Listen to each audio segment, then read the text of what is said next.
I got 6, so. If we had called to order the Clark County Board of Education August 20th tax hearing, 6 p.m. Welcome everyone being here. Okay. At this time, please stand for a moment of silence and then we'll do the pledge.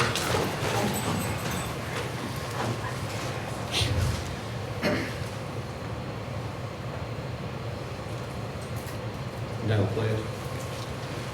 Allegiance to the flag of the United States of America and to the republic for which it stands, one nation, under God, indivisible, with liberty and justice for all. Item number 1 is the adoption of the agenda.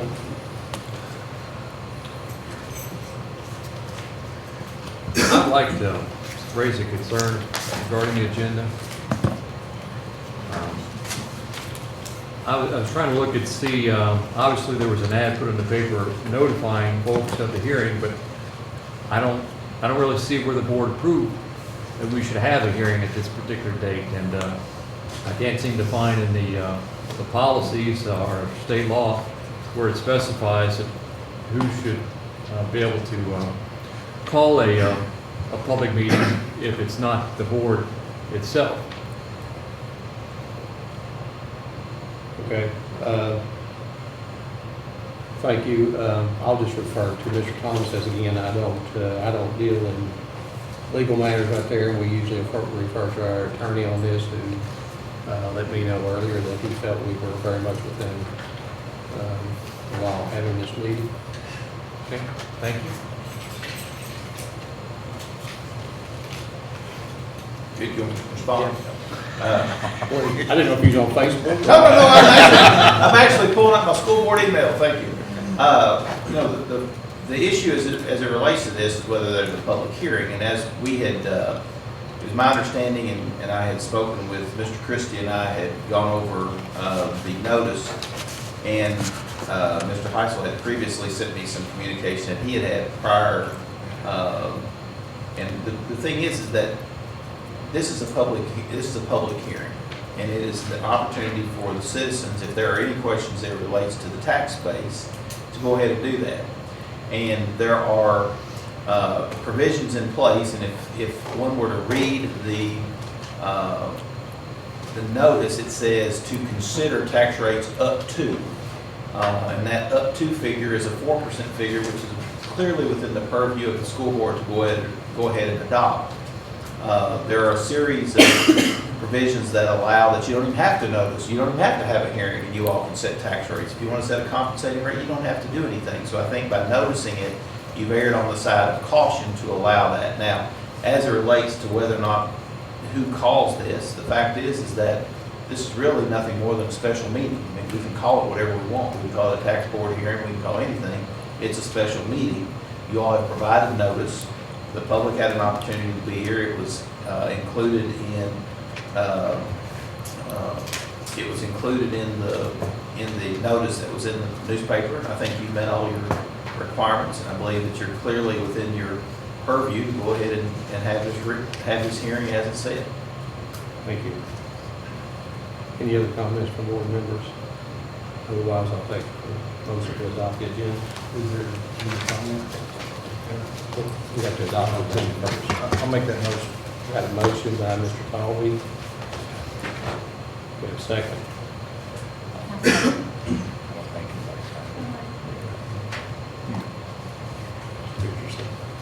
This time we'll open up the floor to public hearing. Did we take a vote? Oh, I'm sorry, we did not. You're right. So, can we vote on the agenda? All those in favor of accepting the motion to adopt the agenda, say aye. Any of those opposed? Nay. Motion passes 4-1. Mr. Heisel, you know. Item number 2, public hearing on 2019-2020 tax rates for real property, personal property, motor vehicles, and utilities.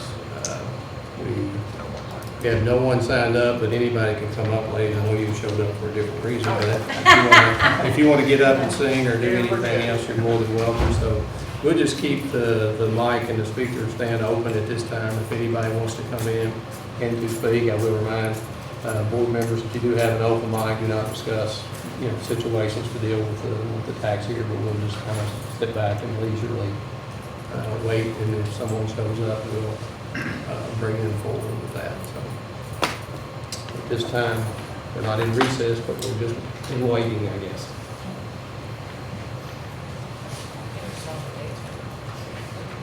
It won't be good, just so don't be excited.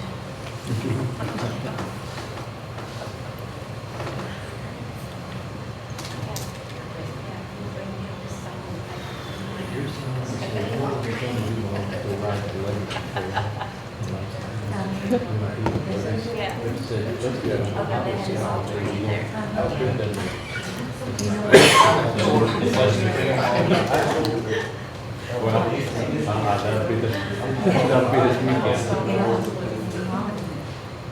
I think actually 2 weeks. So. Yeah. 12-mile trail. So we started in Mineral, I can wait for the first direction, 24 miles. That's my golf. And then we got lost.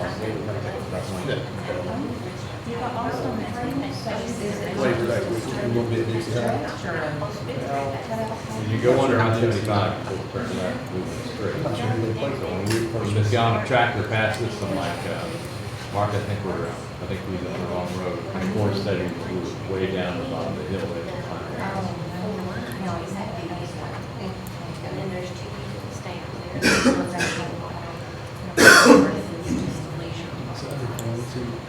You put leisure bikes on. I was wondering, I have a bike that my grandmother who's put moving them on inside my here? bike. Who put them on for it in the garage? Players always starting on. Kind of partially refurbished for my Playing work. plan was Just to to get get on. Your son does. So, 26 miles. yeah. That's what we talked about, that's why. We had that I find did out. find out Dave Dixie liked his firm, so. Is it at their school? Is it north of Main Street?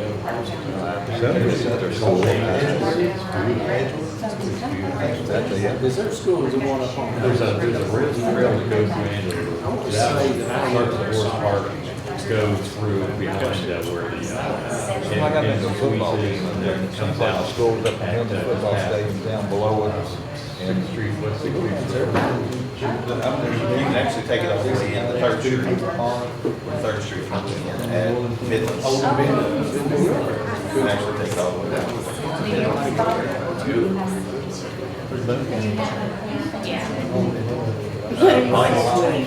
I've got a trick. I've got a trick. We got cruise over that here. It's nothing fancy. Yeah, no, mine's not. Mine is a couple $100. I think it's a couple $100, and I use it, I ride mine at Natural Bridge and regular bridge, we go up to 40 and ride that stretch. Did you ride the park on out past the Horse Park out by I-75? Yeah. That's where we ran out of water. When we got to the end, and there was. But you found, but I think you found beer though, didn't you? Stallion Brew? At the end, yeah. You're supposed to take it with you. You just take your beer with you. That way. That was at the end. That was our reward. Southwestern's here, behind them up in Ballard is here. Oldham is at Oak. And then we're at Common. When's the last game? When's the last game? Was that last week, October? The last home game is October 18th. I've got vacation scheduled the first week of November. The last home game. And we on the road, that's the usual. That's the part that you didn't. Yeah, well, that was one It's a way. tough schedule. Well, when did you start? It's a tough schedule. Oh, no. Oh, no. Half a day, and then went home and we're leaving. In fact, I think the bike race, we probably got that back. You know how they're doing the farm? It's interesting, so they're, you don't go outside your district for the first 2 classes. we play one games to make it together.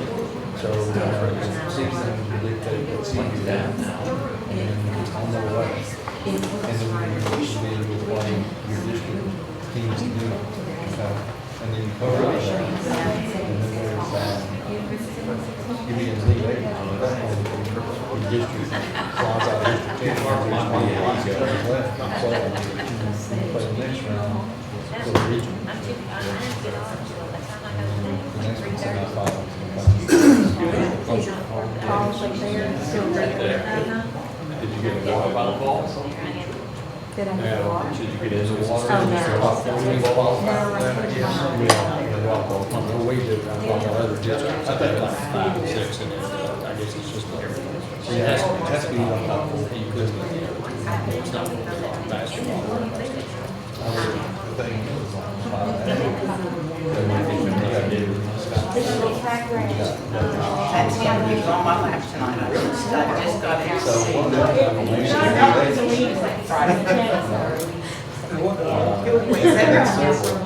And now he Yeah, weighs 7. Now it's like That finger, He's got those two, but there's a little balls there. Got a, amazing how much food that's a red right my first one, but not my first one, yeah, because where my stepkids have. He's got 7. You gotta be first or second. Three of them are at my school right now.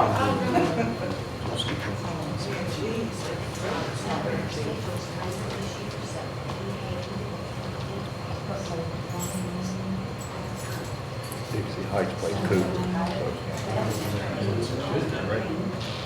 It just, she's proud of it, she's proud of his finger because that's what he's for. Been a long time. Right, almost before you get to the main lane, it goes back pretty long. Most people, They're on the road, so it'll be their first home game. get smart. Yeah, a lot of running room to do that. Beach was the other night, I think the other day. I've been down to County Power to get ice cream. I saw that back, so maybe we'll venture that. I think they had the gas going pretty fast. Southwestern. It's long. It's a couple pretty good trips. And older. Got some dirt tracks, they all. Switch this to. That's a good trip from the rescue visit. You know, So I call that the James Lake right there. He's scored. Or a little, just nice. Last Go to County Park. And well, that's There has to be a score right there. I don't know what the name of it is. This street right here. Timmy Branch. So it doesn't sound quite as exciting as they would call Timmy Branch. Let's see, we can go up to the common law. We were talking on spring, we're our brand. Yeah. Here. three or four Now schools common in law all. is So you don't have to go in that district. That's the thing, they're all in the building, so I guess they petition to get out of the. So there's a play trampoline in here. can I say? You touch all you. Let's see. Now I got it. By Mill Springs. Yeah, that's right. If I've got it on.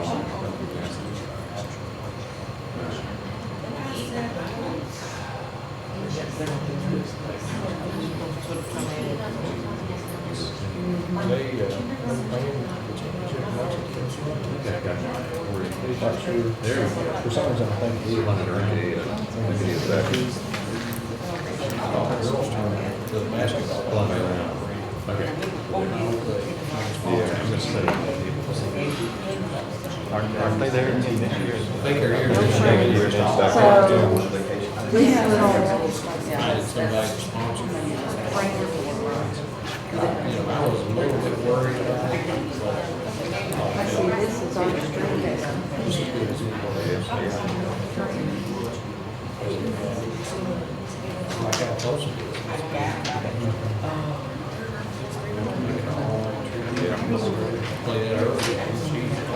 Is that a house? What is that? Did you play an early afternoon game? Like to get this, to see stuff. Today.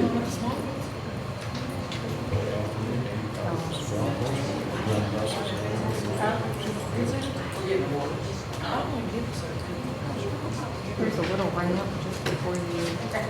Springs that we put in the- Yeah. That's pretty good. Gunner's gonna play great crossing this year.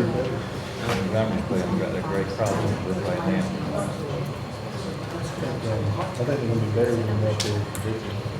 That's about what we live on the street. Well, they're predicting. I wish about I 67. So we're, I think you're gonna go 74. Well, I have to I be up swore, there. yeah. So. So, Here's 10 times, I say, I don't worry about They it. do, they do. I'm like, And I've had people talk about that. but when I actually released on but I still have to.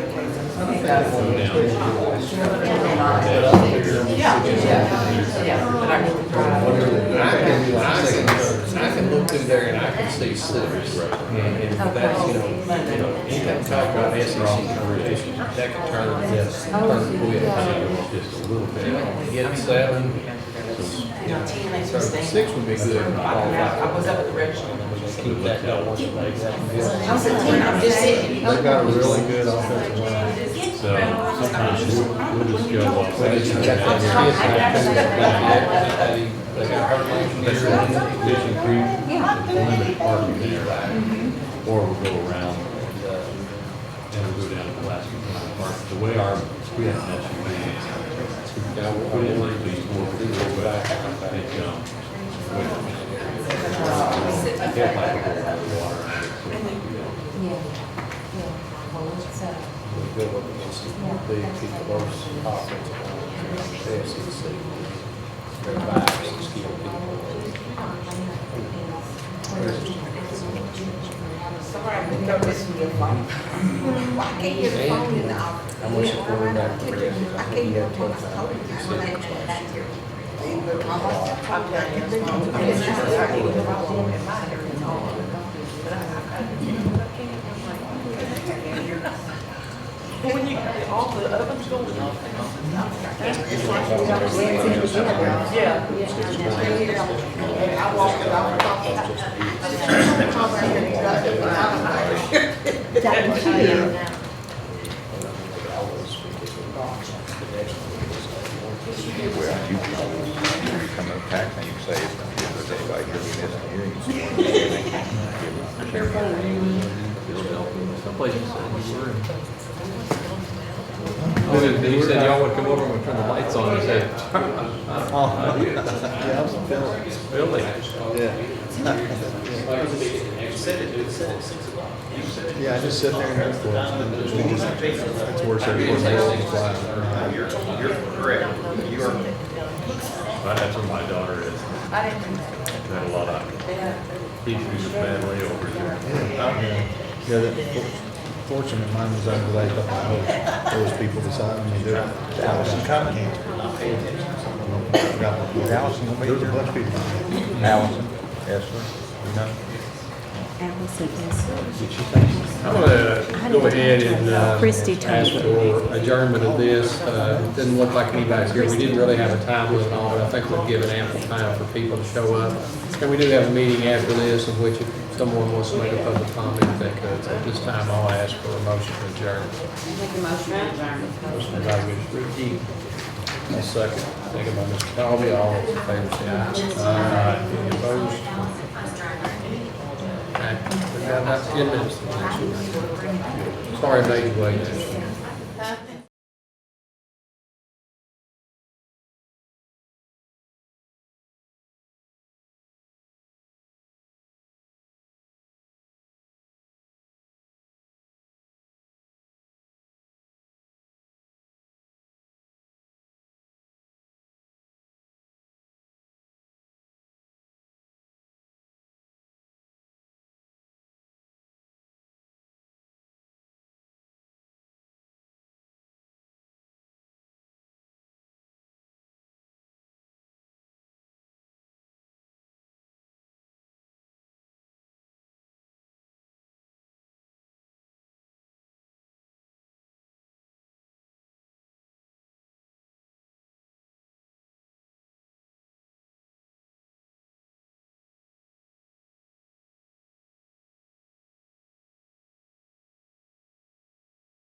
All or long.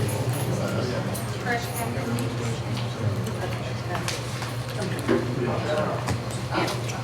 No, I'm gonna. Then we'll call to order the Clark County Board of Education, August 20th, 2019, regular meeting. This time I want to welcome everyone for being here tonight. And at this time, we'll stand for a moment of silence.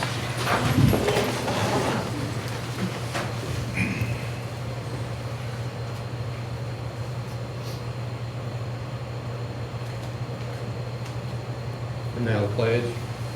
I pledge allegiance to the flag of the United States of America and to the republic for which it stands, one nation, under God, indivisible, with liberty and justice for all.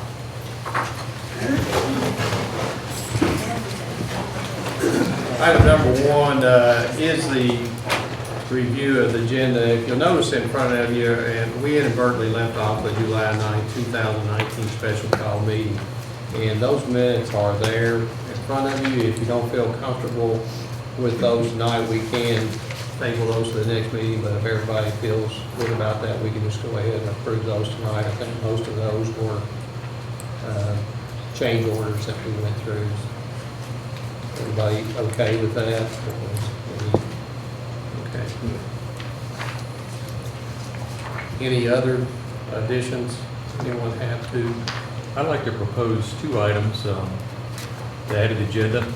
First one is for the board to discuss the pros and cons of contracting with a firm to do social media monitoring. And the second item is to discuss the pros and cons of contracting with a budget analyst firm to review the details of our budget to potentially identify savings.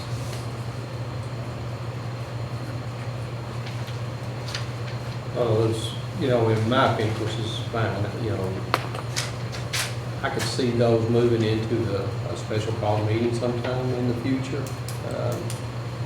where we have more information maybe at that time to be able to talk about it. I don't know how everybody else feels. I'm fine with it, but I'm just, as for myself, I'm not sure how much information I have right now at this time to discuss it. Other board members? I would like to have a special call meeting anyway, to discuss a few things with the budget. It needs to be revisited, I believe, myself, so if you're okay with adding that to a special meeting. Yeah, I've discussed with Mr. Christie these topics for quite a while, and I just want to try to move them along a little bit. Understand?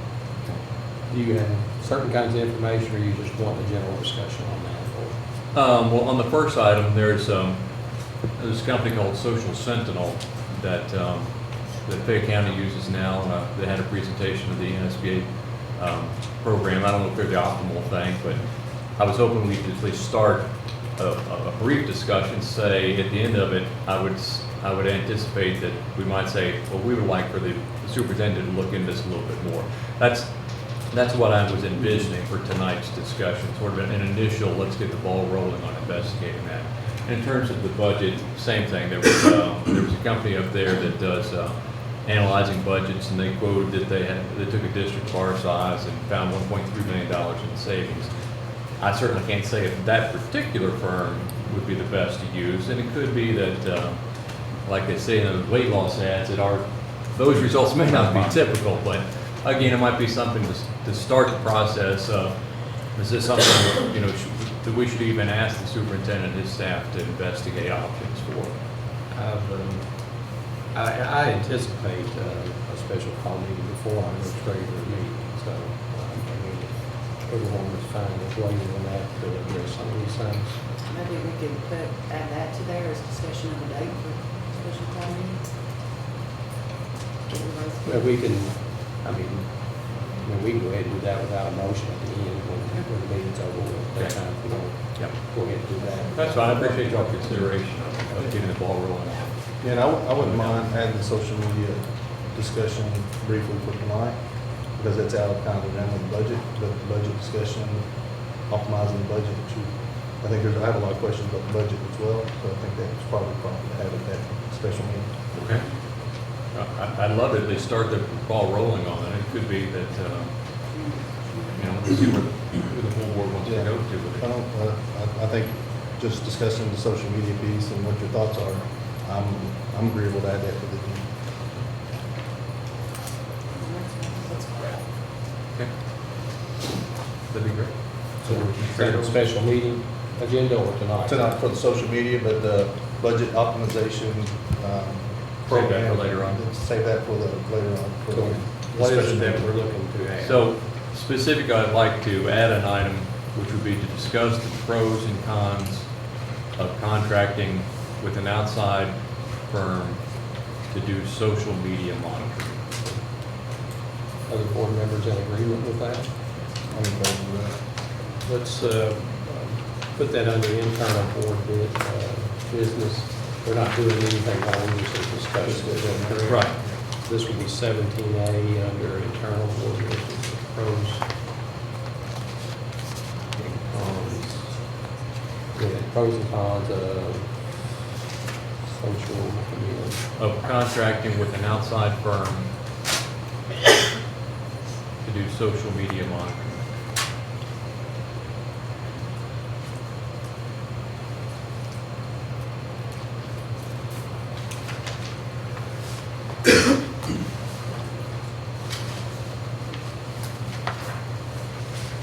And, well, let me go back for just a little bit while we're on that right there. In the agenda that was here, that I have here, has an item number 17 here, and I believe online that was not put on there. It wasn't initially, but in the first little bit, we caught it, and she pulled back off, and if anybody downloaded it, right after you got the email saying that it was up and available, you probably got it before we added that one back on there, before it went back up. But we're under the understanding that there's not a need for additional funds. So let's scratch 17 and just make what Mr. Heisel just added, number 17.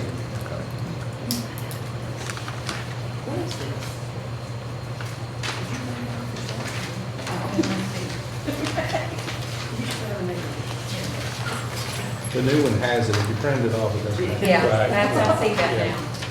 Any other changes to the agenda before adoption? This time I'll accept the motion for adoption of the agenda with changes. I'd like to make that motion. Motion by Mr. Heisel, I'll second. second by Mr. Colby. All those in favor, signify by saying aye. Item number 3, approval of minutes from July 16, 2019 regular meeting, July 9, 2019 special call meeting. Any questions, issues with that? If not, I'll entertain a motion. I'll make that motion. Motion by Mr. Colby, Second. second by Ms. Ritchie. All those in favor, signify by saying aye. Student staff recognition. We have some recognitions this evening. The first group that we want to recognize are some very important ladies at all the schools, especially to a lot of kids and staff who are in charge of the feeding programs in those buildings. So they're the cafeteria managers at each of the schools. And I'd like to recognize that each year the Kentucky School Nutrition Association presents the Award of Excellence to school nutrition programs throughout the state which excel in program integrity, organizational effectiveness, and program growth. And we've experienced all of that in all of these schools for these ladies. So this year, the silver level award winners of excellence was awarded to Renee Walker. She's the cafeteria manager at Contrite Elementary. This Christie went out of order, it's always Thank you for your work. Picture.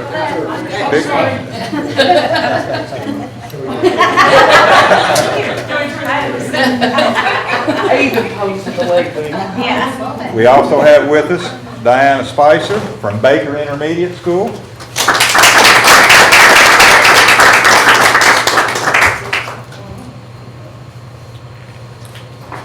And if we'd have thought early enough, they probably would have brought some brownies or banana pudding with them when they came. If we'd have thought that.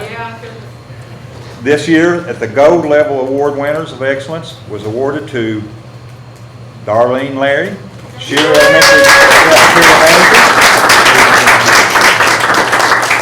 manager. Go, baby. baby. Gina Walker, cafeteria manager at GRC.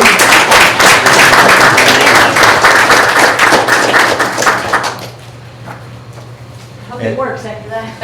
And Jeannie Davis, the cafeteria manager at Campbell Junior High.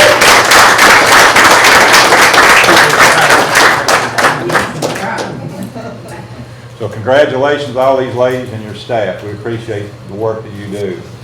Thank you very much. Also tonight, we have another recognition I like to do. It's Miss Allison Essler. She's a bus driver for us.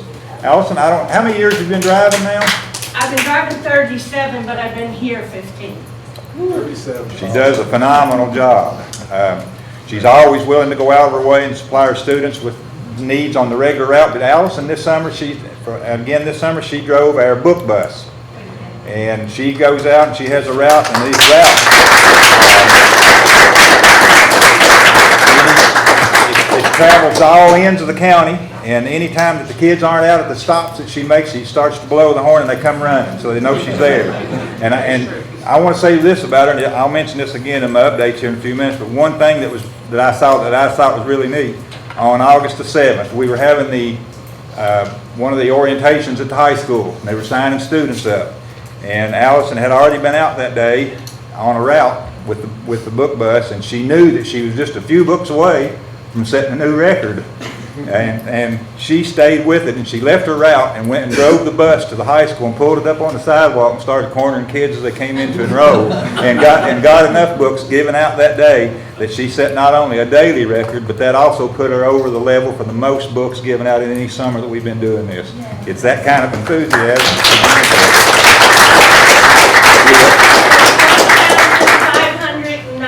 596. I'll say that again here in a few minutes too. We're going to mention that again. But that was a new record, and it's phenomenal. And the great thing was, this goes from kindergarten all the way through high school students, and to get the high school students where they're looking forward to the book bus coming to get books and to read, that's so valuable for a program. So appreciate everything that you do.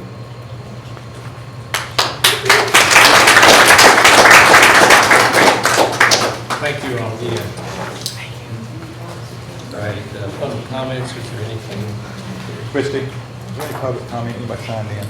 No, sir. Thank you. Student learning and instructional services. Number 4, update on opening week of school, Mr. Christie.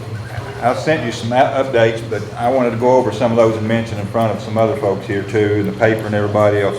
We had an amazingly smooth start to school again this year. This is the first time that I can remember not having multiple late buses. So that goes to show what work was put in by the transportation department and the planning for these. The buses, I think we may have had one bus maybe that was 2 or 3 minutes late for the start of school, which was due to some other extenuating circumstances even on that. But not to have any late buses on that first delivery was amazing. And then even beyond amazing from there was after the first few minutes to be able to walk through those buildings and not see students in the hallways walking all over the place, not knowing where they're going. You were seeing teachers that were already working with kids, starting to work them to where to go to classes, where to go to the restrooms, the processes, those things. And then being in the classroom by the end of the first day, students in the classroom and student learning already taking place. That's amazing. And that shows the work that was put in by the administrators in those buildings and the teachers, and being prepared for those kids when they come into the school. And by the end of the second and the third day, the traffic had begun to get back to a little bit more to normal. The buses by the third day were getting out just about at the same time that we ended up with last year. So we're already back where we ended up last year.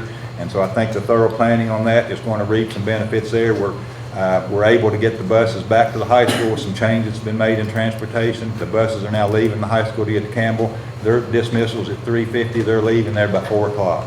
And this is on the first week of school. That's amazing that that's happening already. That generally takes a bit longer. I will tell you that from the work of this board, you ought to be congratulated along with the work of the boards previously before you for some things that was put in place. I think we're really starting to see the benefits of free breakfast and free lunches, supplies being paid for and fees being eliminated. Our enrollment as of today, and I have to change what you all have seen, it's up to 140 students, new students enrolled in Clark County that have never been enrolled in Clark County schools before. Those have all come from county. We've taken enrolled students from every school district that touches us all the way around us, multiple students. Those numbers are up. You can do the calculations real quick on what that means for your SEEK monies. You're talking $400,000 or $500,000 in SEEK monies.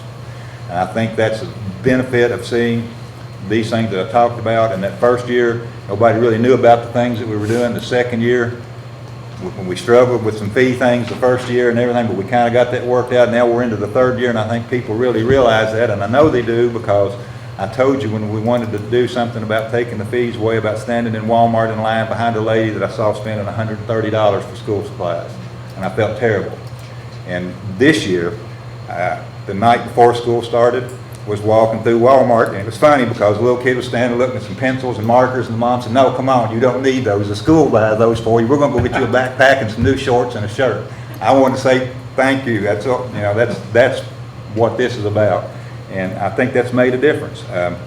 Also, we enrolled students from other counties that have dropped their preschool programs back to half days, and I know that that's why they're here, because the kids have told us, "We're coming here." Mom said, "We're coming here because you all have a full day preschool program."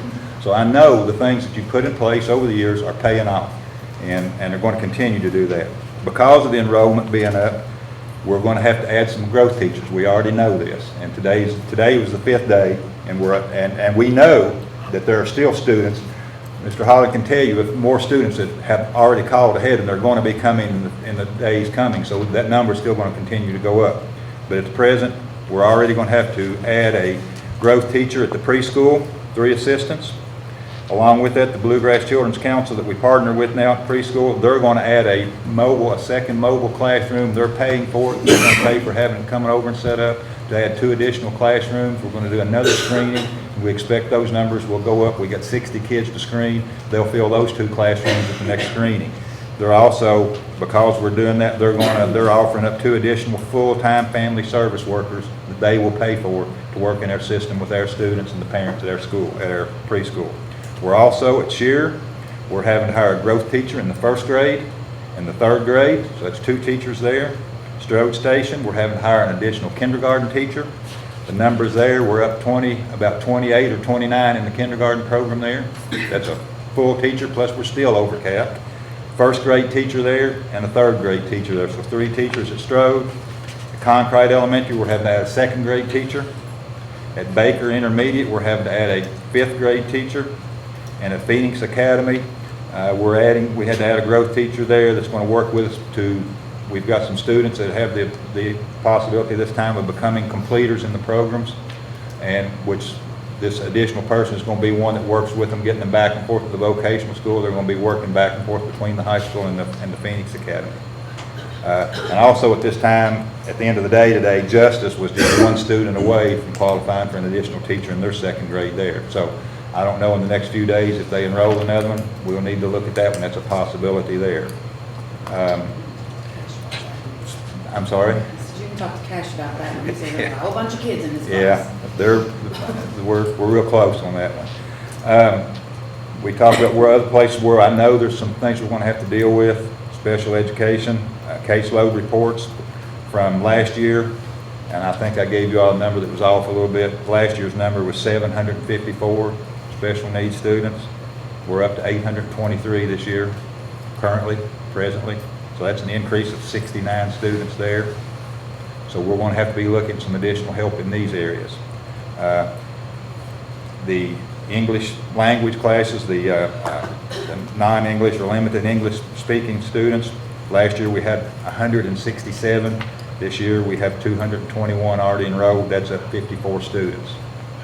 Our migrant students, last year we had the migrant count at 64. We're already at 95 this year. That's an increase of 31 students there. I think that goes back to where you saw the increase in the medical marijuana and some of the crops that they've increased. I think we're going to see some addition. I think we will continue to see some migrant folks coming in. So I think that number is going to grow. That limited English speaking is a real problem for us. We have right now, without I don't have the numbers from one of the elementary schools, but all the other schools combined, we have 27 that are limited English or non-English speaking students in our district. 7 of those are non-English speaking at the high school. There's about 4 or 5 at Campbell, and there's a couple or 3 at Baker. We have 1 interpreter that works between those 3 schools. And that's the service of about 18 kids that are non-English speaking. So we're going to struggle there. That's an area we're going to have to look for somebody for some help there, for an interpreter there to help these kids. We hired 3 new SROs, or two of the 3 have been hired. Brian Campbell is a retired Clark County Sheriff's Office, and Kevin Anderson is an officer was an officer in the Bourbon County Sheriff's Office. Kevin will be our first non-retired police officer. He's just on our payroll as a regular employee and not a retired officer coming back to work. We've got some good leads on possibilities on the remaining 1. Once we get the remaining 1 hired, that'll put 1 at every school and permanently, and 2 at the high school.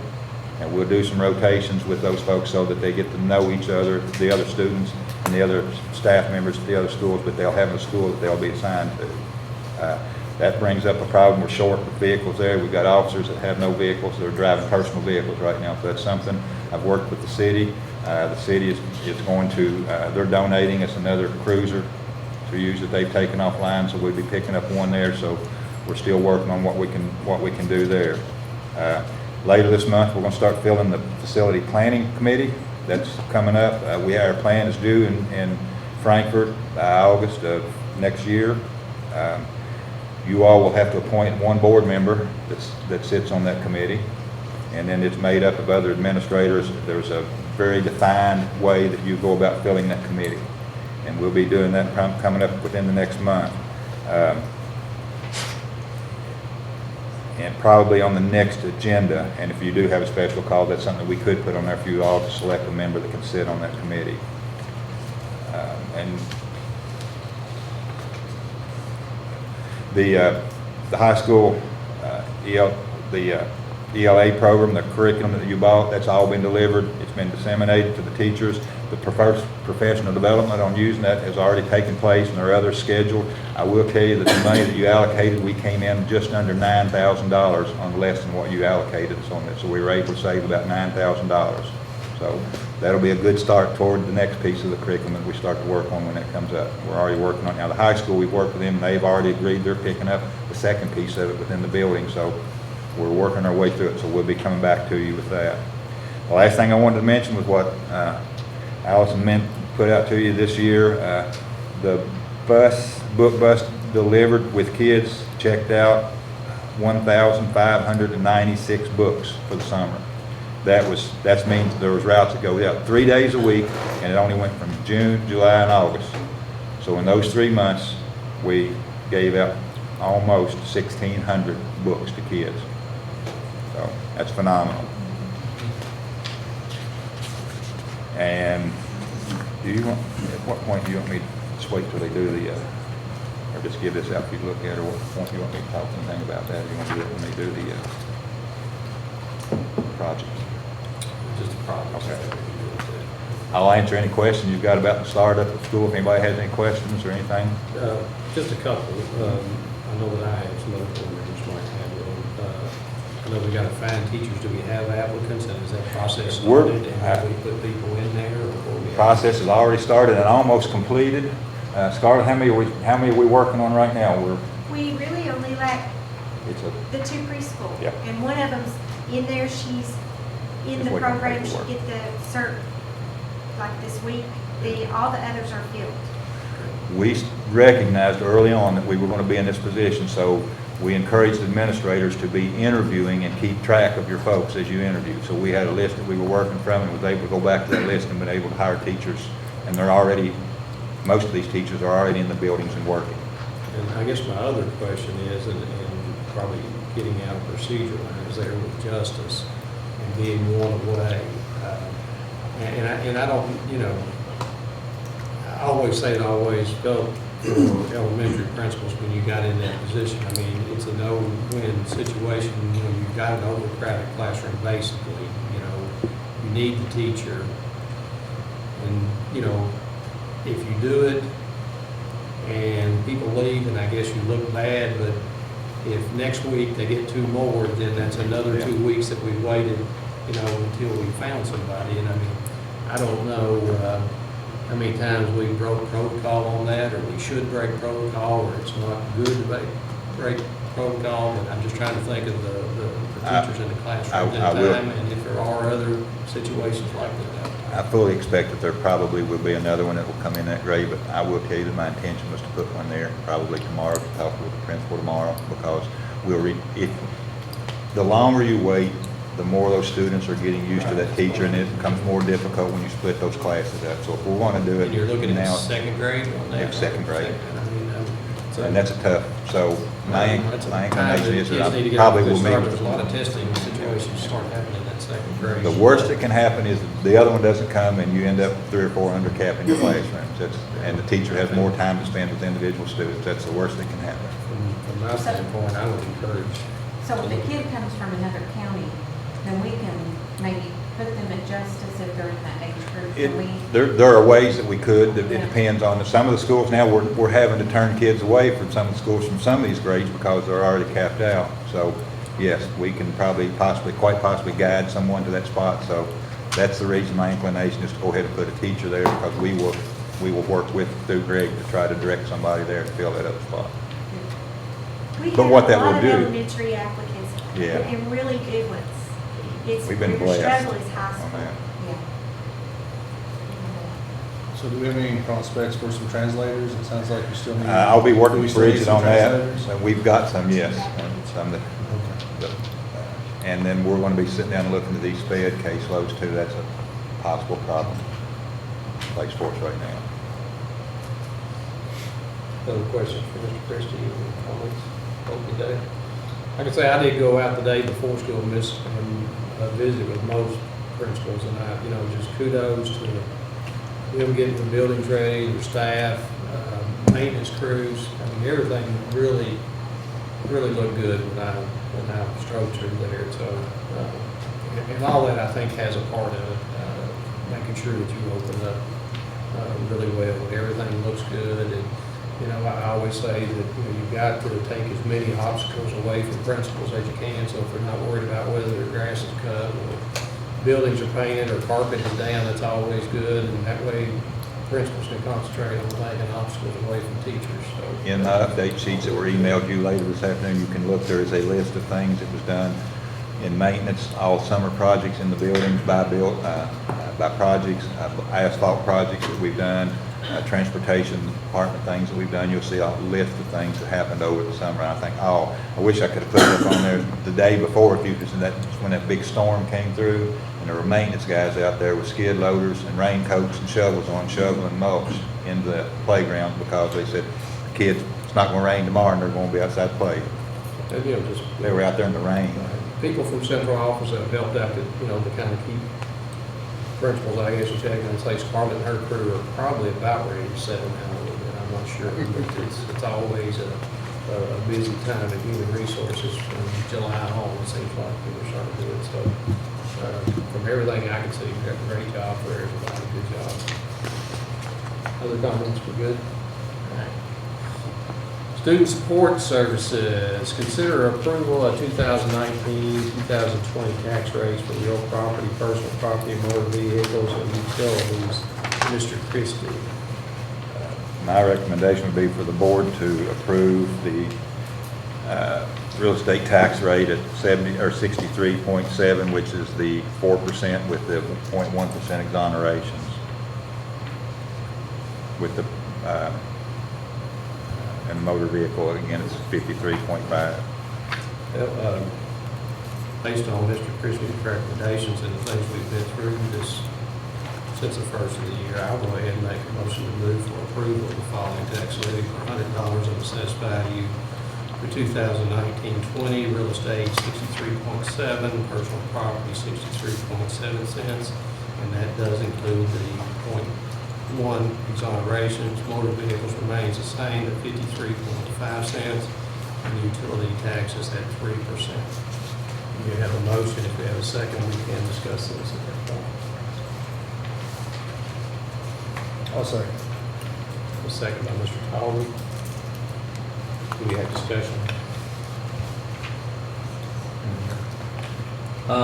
My area of the discussion centers on the personal property side of the tax rate.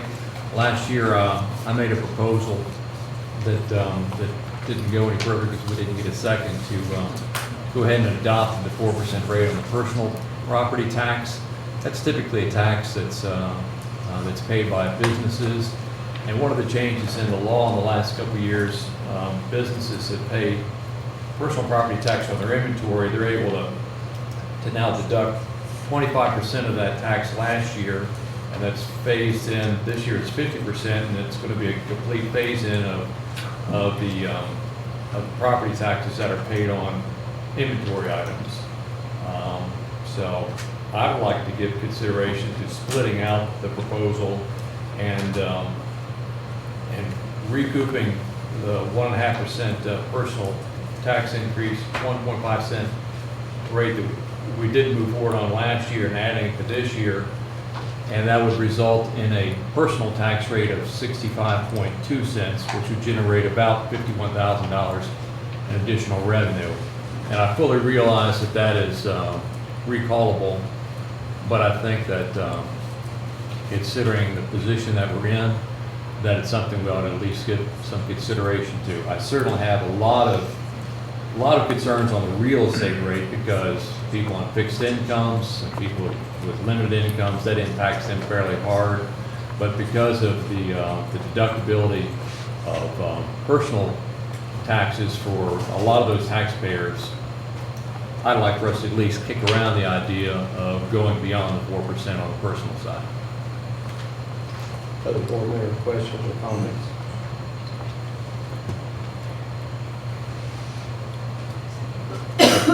This time I'll ask for a vote. All those in favor, signify by saying aye. Aye. Those opposed, signify by saying no. Now, Item passes 4-1. Mr. President, no vote. Item number 6, consider approval of KD grant assurances. Mr. Christie. Recommendation to approve those grant assurances. That's something that comes before you each year. It's just a formality of you approving those. Those have all been gone through by each of the departments and myself, and I've signed off on them with KDE. But KDE needs this to be an action taken in a board meeting that you all have seen. Board member questions or comments? Was there information in our packet regarding that? I don't. Other than the item agenda? It's just the item agenda. It's Just want to make sure I didn't miss it. no. If there are no comments, I will entertain a motion. I'll make that motion. Second. As written. Ms. Ritchie. All those in favor, signify by saying aye. Aye. Any opposed? I'll add quickly, there's been no changes in those assurances over what we've done over the last several years, so. Approval to amend procedure 09.33 AP.2 Booster Support Club Agreement. Mr. Christie. I think you all have in there the verbiage that we added, and I think there's been some conversation about this, and I'll defer to Mr. Thomas if there's some change in the verbiage that we put in, or if someone else. I asked Mr. Thomas to look at this. As it was written, I wanted to add another paragraph to that and wanted to make sure we were in compliance. So I asked Mr. Thomas to take a look at it and see with the intention of making sure that our boosters understood the agreement that we have with the current vendor. And so what we did, just so that make sure everybody's on the same page, under the booster agreement, we actually included a policy, section 2. We created a new section 2 in that we encourage the booster agreements for the purchase of items that they may purchase for and on behalf of the teams, parents, merchandise. We encourage them to purchase from the vendor because of the financial incentives that are available. One of the things that was left out, and that Mr. Talby was very astute in picking out, was, we're encouraging them to do that, but we don't let them know what the terms and conditions of our agreement are with the approved vendor. So with that said, Mr. Tobin and I met yesterday, and we spoke briefly here before the meeting, and what we would like to do is, after that paragraph 2, we would insert a new paragraph. That would be numbered, a new paragraph 3, that would say, the Clark County Public Schools Board of Education has entered into a contract with an approved vendor for the purchase of sports uniforms, merchandise, and equipment, and only uniforms, merchandise, and equipment purchased from the approved vendor shall be worn by the teams on game days and practice. And that fulfills our agreement with the vendor, but it doesn't restrict the booster agreement. If they want to buy a t-shirt for mom that says my kid is number 27, they can buy that. We want them to buy it from the approved vendor, but we're letting them know any items that are purchased, because as you all know, items that are purchased by the booster agreement become property of the school.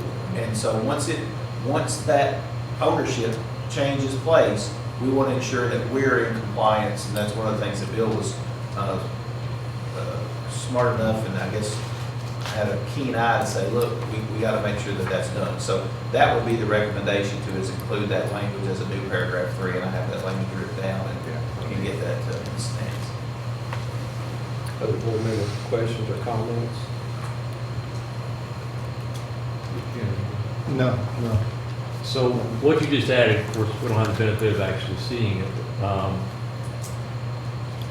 Go over again what the requirements are for teams, that they have to wear certain uniforms. I mean, is this going to make them on game day, if they don't already have compliant uniforms, that they're going to have to buy new things? I was a little misunderstood how that.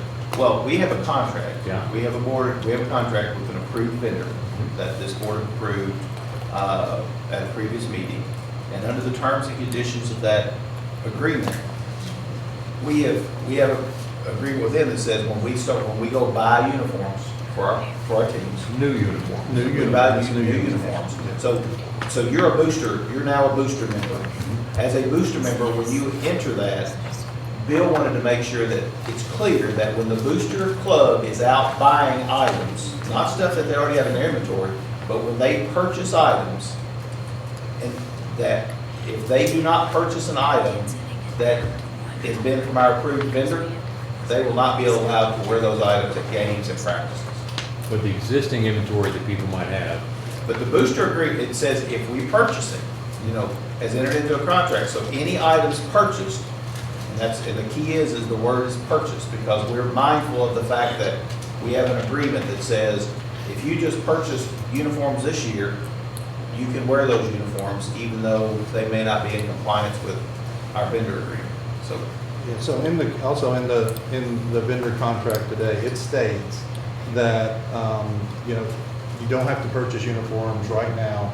They understand there's a rotation, and when new uniforms are come up that need to be purchased, they need to be purchased by the vendor. So I guess the types of booster clubs we have right now, we have athletic boosters, there's band boosters. Do we have like an orchestra booster and a music booster or choir, or any other, besides band boosters and athletic boosters, are there any other booster organizations out there? There's a lot of boosters. No, but I'm not sure they follow the They don't athletic. I'm not follow- sure yeah. the band boosters falls under the athletic boosters. the band boosters are not going to apply to our vendor contract, because our vendor contract is specific to uniforms, athletic uniforms, material. Now, if the merchandise. band wants to buy from them, then we get the money back rebate. And I will tell you, a lot of the merchandise and pieces of equipment that we're buying for the startup, we're trying to go through, we go to bid, we go to our vendor first. And if they say we can't supply that, or if you can get it cheaper, do that we do. But we try to run everything through them, but they don't supply some of the stuff like band equipment and those kinds of things. So we're encouraging in one paragraph, but the paragraph you're adding only applies to new purchases. New purchases for athletic teams. Okay. Yeah, I mean, we're just trying to make sure, we're trying to advise, because as is written on what we see today, there's not enough language in there to make sure that our boosters, our athletic boosters understand the contract that we are bound by too. So they can, parents can still go out and buy anything they want, for their kids, but when it comes to game day, we want to be consistent and, follow the contract written in place. So you run into jeopardy. I mean, we've probably spent $40,000 or $50,000 of incentive money that they gave to us for things. I mean, you run because we would be breaking our agreement, and obviously we don't want that. And I guess the other question that I had, does it make the people that have already signed the booster club agreement, does it make their agreement now null and void, and they need to come back and sign this one? I think they do. As it relates to the athletics, that is correct. Yes. Since that's Your athletic positive. boosters, the ones that it would affect, and once it's, this is a one reading, you're approving this one, it's a one reading thing, because it's a procedure, so it's not a policy, it's a procedure, so one reading tonight, and we can go back and have those groups that are affected I reconnect. mean, yeah. Not a whole lot, but all your sports. I don't think we've received any. We may, and may not even have any of the new ones. Is there some on there tonight? So they have to re-sign. We have a regular training on August 27th that at least That one they had to be member of there. every booster group will be represented, and if this is We'll have approved, new we'll get a agreements. copy Just of the GRC. That'd be good. It'd be a good time. GRC baseball. We got baseball and basketball Yeah, yeah. that are in the packet. They'll have to sign new ones. We'll do a new one. Any other questions or comments? If not, I'll entertain a motion. I'll make that motion as written with the additional paragraph Mr. Thomas has supplied. Motion, we have a second. I'll second. All those in favor, signify by saying aye. Those opposed? Those opposed, it's signed. Item number 8, consider approval to amend board procedure 03.123.8P.2. Mr. Christie. Would ask for board approval to amend procedure. This is it. Basically, what this does is it takes the one that the state, we've worked hard to go even paperless and to reduce the amount of paper filled out, and the state came back with one that was 2 pages long. We have gone through, Ms. Ryan and Ms. Ellis have gone through it and condensed it back to one form, and KDE is okay, or KSBA is okay with this, so we just need you all to approve it so this will be a first and only reading of its procedure. So it goes from 3 pages to just 1 page? Is that correct? And we added the notary requirement at the bottom too, that was, Oh, okay. Basically, it goes from online to paper. yeah. That's the gist of it. That we worked for 2 years ago. With a notary. The whole thing, so you Yeah. have to be notarized, which is going to be maybe difficult for some schools to file. We're having it. Free at the public library. There you go. Just leave school another day. Yeah. Go get your property. You guys know the state's always right. so. Any board member questions or comments? If not, I'll entertain a motion to approve this. I'll make that motion. Motion by Mr. Heisler. Do I have a second? Second. Second by Mr. Ritchie. All those in favor, signify by saying aye. Any opposed? Ayes have it. Okay, number 9, consider approval of first reading of new policy 08.1132. Mr. Christie. Recommend approval or give first reading of this new policy. Basically what it is, it's a policy. You have students that graduate early and students who are early graduates. There's a difference. If you're going to be an early graduate, that's a process, and you have other policies that they go through to fill out the paperwork in order to complete their work ahead of the number of semesters it would normally take. And that's an approved program or plan. That's to graduate early. This policy doesn't take into consideration if you have a student where there may be an illness or maybe some other reason, but they can complete. They may have already completed their work, but they're still just here. We're trying to hold them up because they haven't finished the second semester and there's a medical reason or some other various reason why they might need to graduate early. This gives permission to go ahead and graduate early if they've completed all of their coursework as required by the district and by the state. Brenda, you can chime in if I've left anything out on that. think we have students that have all of their credits in except for some electives. And so if they can go ahead and double up on those, then we can get them out a little bit earlier, because they have some extenuating hardships. Yeah. And then the current policy did not include this. It was only for early graduation, not graduating early. Any provisions on anything like for military? Is that? That could be another reason for an early. I know it says not limited to, but it doesn't say anything. I didn't know if we did something else. I mean, you never know when something may come up and young men want, or women want to volunteer for And something that or would, whatever. That would be the would extenuating include that. And some of it could be economics, that they actually need to get out and work or join the military or something to help their family. It is a hardship for them to stay in and be a completer. So maybe, I missed this, so tell me the difference between early graduation and graduation early. Early graduation is where they pre-decide that they're going to track themselves to graduate in 3 years Okay. at the end of their junior year. And this policy is graduating early, where I might graduate in December Okay. of my senior year versus graduating in 3 years. Sometimes we have students that have completed a really heavy schedule their freshman, sophomore year, junior year, and then their senior year, they don't really need to be full-time, and they can get some of that credit completed because they have some situations that are happening at home or within their life that is making it hard for them to finish out the year. And so we can then let them have they can graduate early in December. They're not going to be early graduates in 3 years to go to college early. Will they be allowed to walk at graduation?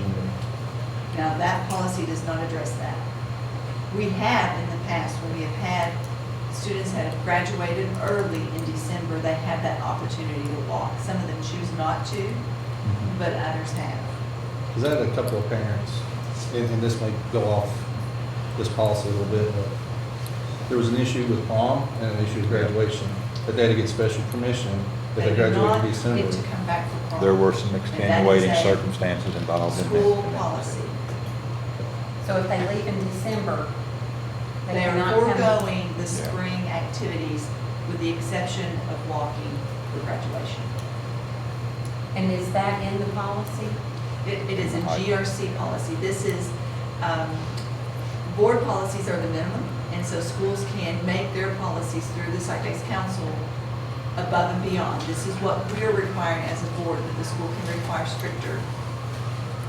And that's determined by the site-based council. Yes. Okay. But we battle that with the students that graduate early at Christmas. Yes. Thank you. So the process is, they fill out the accompanying procedure, the principal signs off on it, and then Mr. Chris, does it go to you for final determination? So do they have to list their needs for wanting to graduate Yes. early? Yes. It can't be just that I just No, want. no, there's, it's a There's hardship. procedure that goes with Yeah. it, Okay. that they have to They have to complete. fill out, they have to meet the requirements of that to do it. And I guess it's fairly typical, other districts do things similar to this. Yes. We used other districts as a model. Yeah. And other districts use us as a model, okay? Other questions, comments? No, I'll entertain a motion. I'll make that motion. I'll second that. Second by Mr. Colby. Catch that, Ms. Richardson. Okay. All those in favor, signify by saying aye. Aye. Opposed? Item number 10, consider approval of new procedure, 08-1132, 18.21. Mr. Christie. That's the procedure that matches the, It's the application. yes. Any questions, comments by board members? I'm not going to entertain a motion. Make the motion. I'll second. Mr. Cody, second by Ms. Richardson. All those in favor, signify by saying aye. Item number 11, consider approval of 2019-2020 ABC Behavioral Health Care Kentucky Memorandum of Agreement. I'm going to ask for approval of the KBC Behavioral Memorandum of Agreement. It's pretty much the same as it has. It's the same as it has been. There's no changes in that. As amended today. As amended with, yeah, that was their boilerplate, not ours. It's at Jessamine County, but that's been corrected, and it's corrected on this as amended. Yes. Board member comments, questions? Not going to entertain a motion to approve. I'd like to make that motion. Motion by Mr. Heisel. I'll second it. All those in favor, signify by saying aye. And number 12, update discussion of status of athletic construction projects. We have Ron Bill here and Mr. Codell here to answer any questions that we have here. Mr. Christie, you start with you. I've got some information I'd like to pass on to you. I'm getting old enough, I need big paper to see this much print on it. I'm going to pass down for you right now is a copy of the pay apps and everything, the funding for that's the field house and the baseball and softball field. I want to go over some real quick highlights with you just to let you know kind of where you are financially on this, and then as you will do both these projects and as you talk to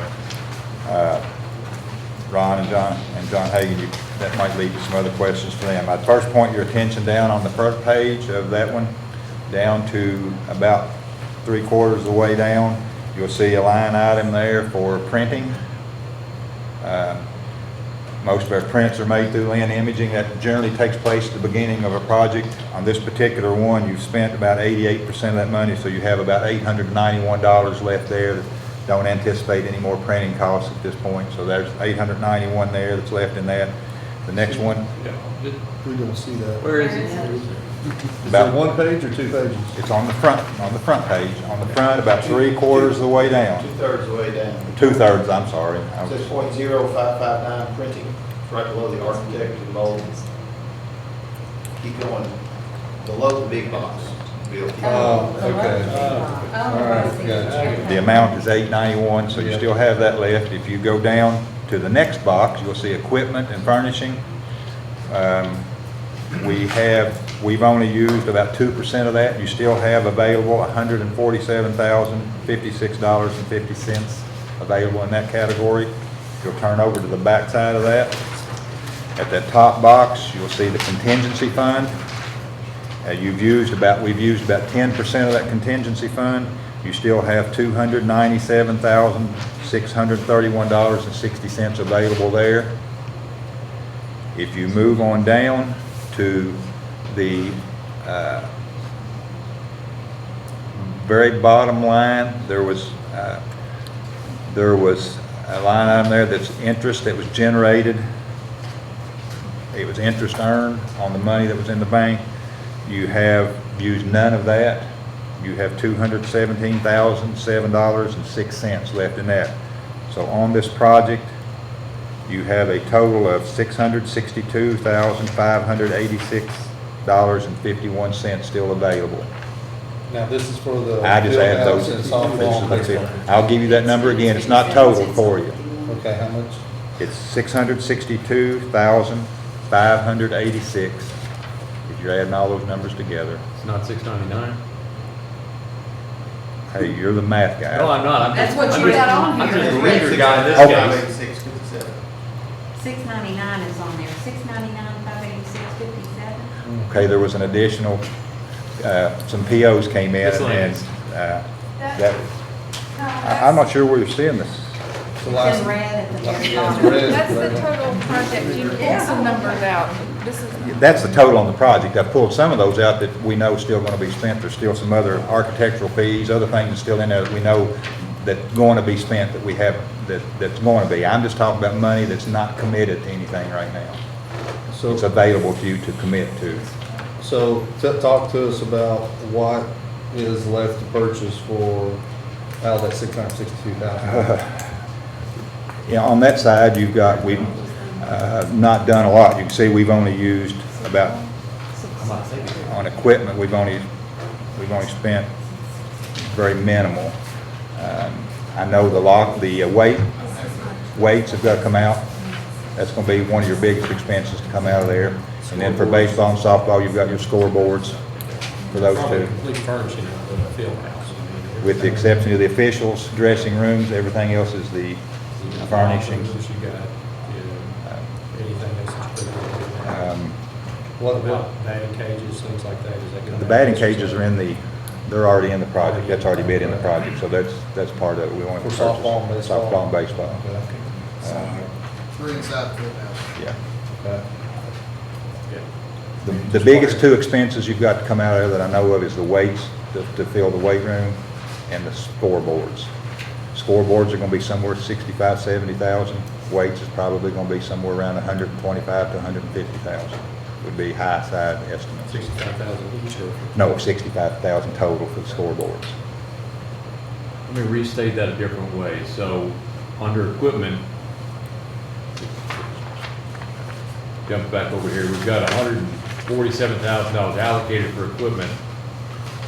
And I think where you're leading us to is, we're obviously going to need that, then we're going to need some more for weights and scoreboard. And by the way, guys, we've got some interest earnings, and we've still got room in the contingency. We go, is that the direction we're That's headed? I just exactly. want to make sure Exactly. You can see under equipment furnishings, we've only purchased the lockers for the officials at baseball, softball. We've purchased those, and we've purchased the chairs that sit in those lockers, so they've been very minimal.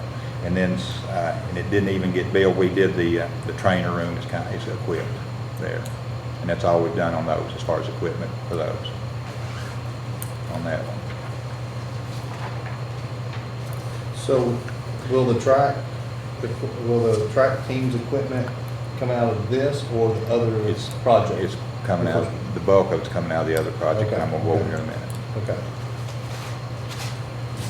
But it'll be inside the stadium is where that's, Yes. the bulk of that.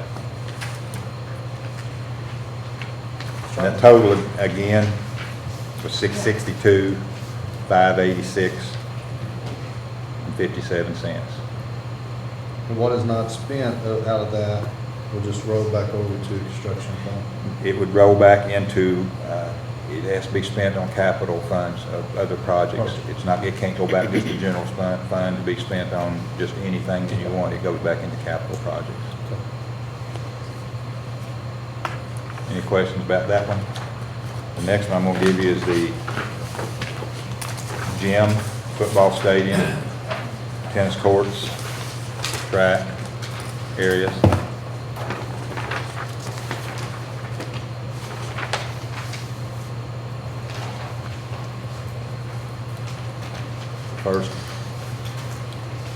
The first line item to look at on that one is all the way at the bottom. Again, it's the printing. It should be completed with most of the printing. That one you have still available in that fund. There's $10,140.81. That's a pretty good savings there. If you'll turn over to the next page, at the bottom of that first column there, that's the equipment and furnishings. You can see we have purchased more there. Out of the money that was allocated for that, we still have $106,353.90 that's still left in the equipment furnishings. Note that. You can see listed above the things that we have purchased. I would imagine that starting again tomorrow, we'll start making some real concerted efforts again to start working on some other things there. That does have all your equipment, everything it takes to get the football and soccer started. Now we're starting to work toward track and some other things there, and basketball and some things there now. The next column underneath there, you'll see the bond discount. This was the one where the bond was sold, and there was some that came back to us on that. There's $82,107 available in the bond discount cash available there. If you move down to the next really big box, that's the contingency fund.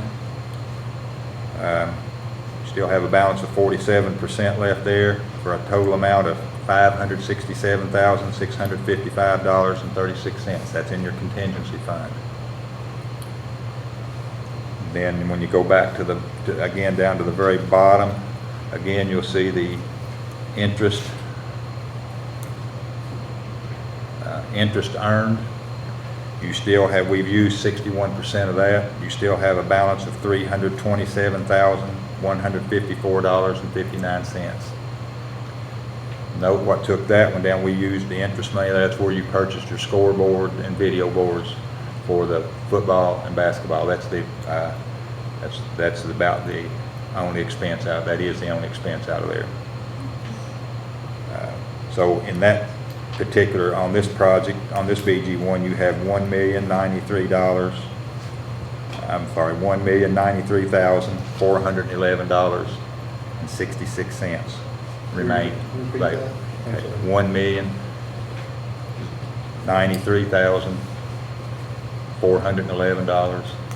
$1,093,411.66.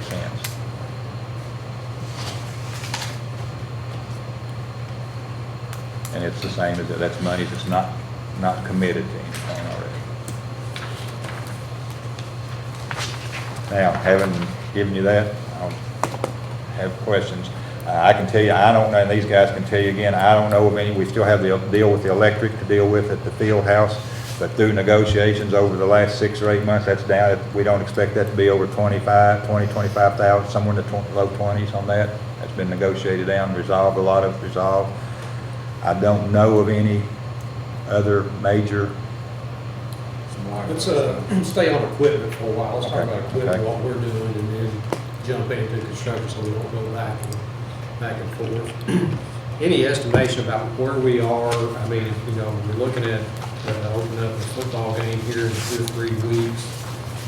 How comfortable we are with what we have and ready to go with equipment there now? The only thing I'm not comfortable with is we don't the live feed video part, the camera part for that. Our bid did not include a live camera. We have not purchased that yet. And what we've done in the meantime is work with UK Sports and have someone, they'll be back over tomorrow. We could, the first game's contract with them, it's about $300 a game. They'll provide the camera, they'll provide all the equipment hooked to our equipment, and we can do the live pieces through them. We don't have the equipment yet, we have no one trained on it, and that's a pretty good learning curve on that, and I have concerns about even if we could get the equipment in by next 2 weeks from now, of putting someone on that with no more training than they would have, or what. And what is the cost of that? The camera's about $10,000. The entire setup, the first estimate was about $60,000. I think that's coming down as we're getting into of things that we don't need. It's coming down from there, but that's about $60,000. So it's imperative that whoever's running it, Yeah, well. it's pretty. And now we will work with the guy that's coming back from UK to get that estimate down. I mean, he's gone through equipment. He says you're in good shape, so we may be looking at just camera and not And much. he's willing to come over and work with students and Yes. teachers At on those game tomorrow, day things? yes, tomorrow we have him scheduled to come back over. They're gonna actually hook their camera up and just actually broadcast on our video board. And we have the tech folks scheduled to meet with them at the same time, so they're gonna be getting instruction on it. And, Mr. Bowen, we'll try to have, we still got a webinar to do, but that will include the teacher and probably some of the students will be using the equipment. We're working on getting that scheduled right now. So we either purchase $60,000 worth of equipment and train, you know, people will pay someone $300 to come over. Per game. Per game? $1,800. Hmm? That's $1,800, What?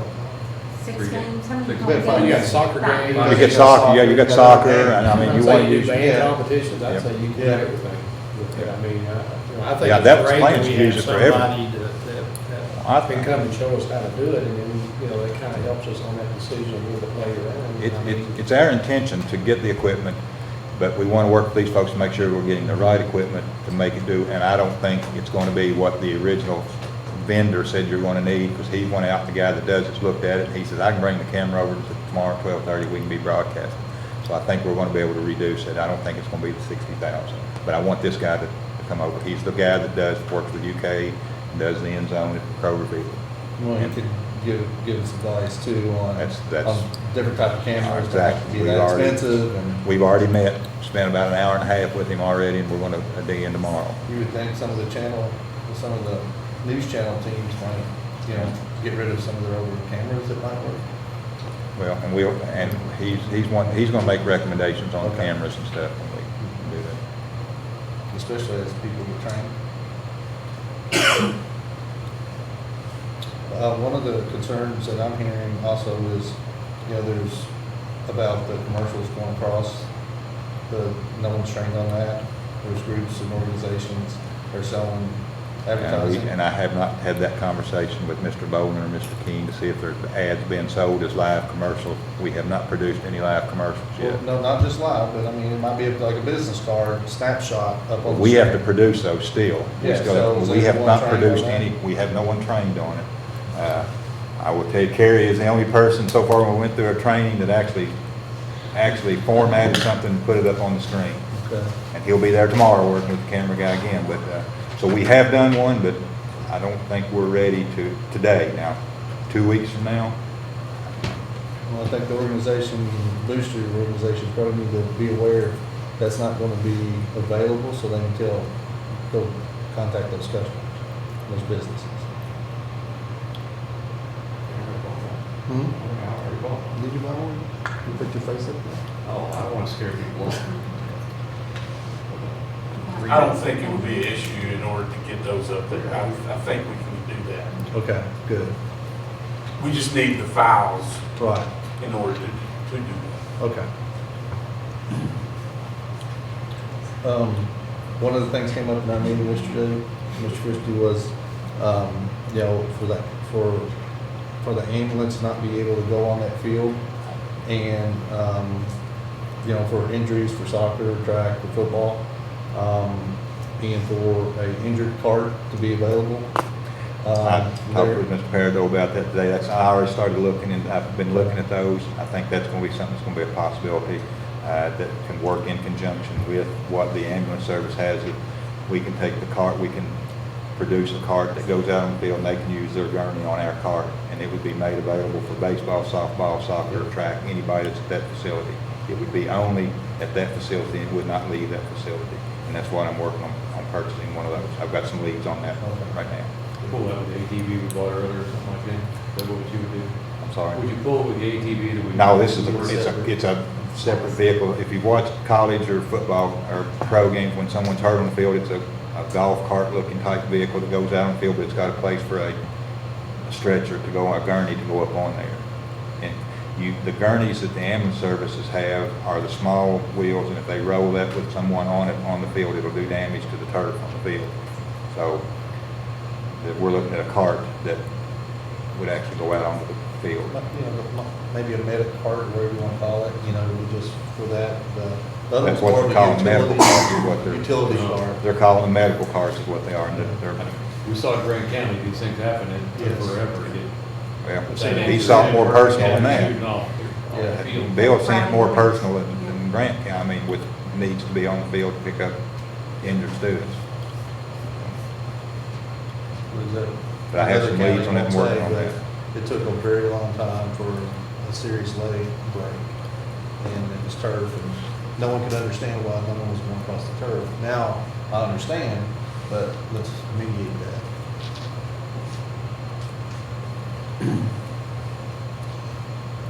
I'll have prices on those for tomorrow.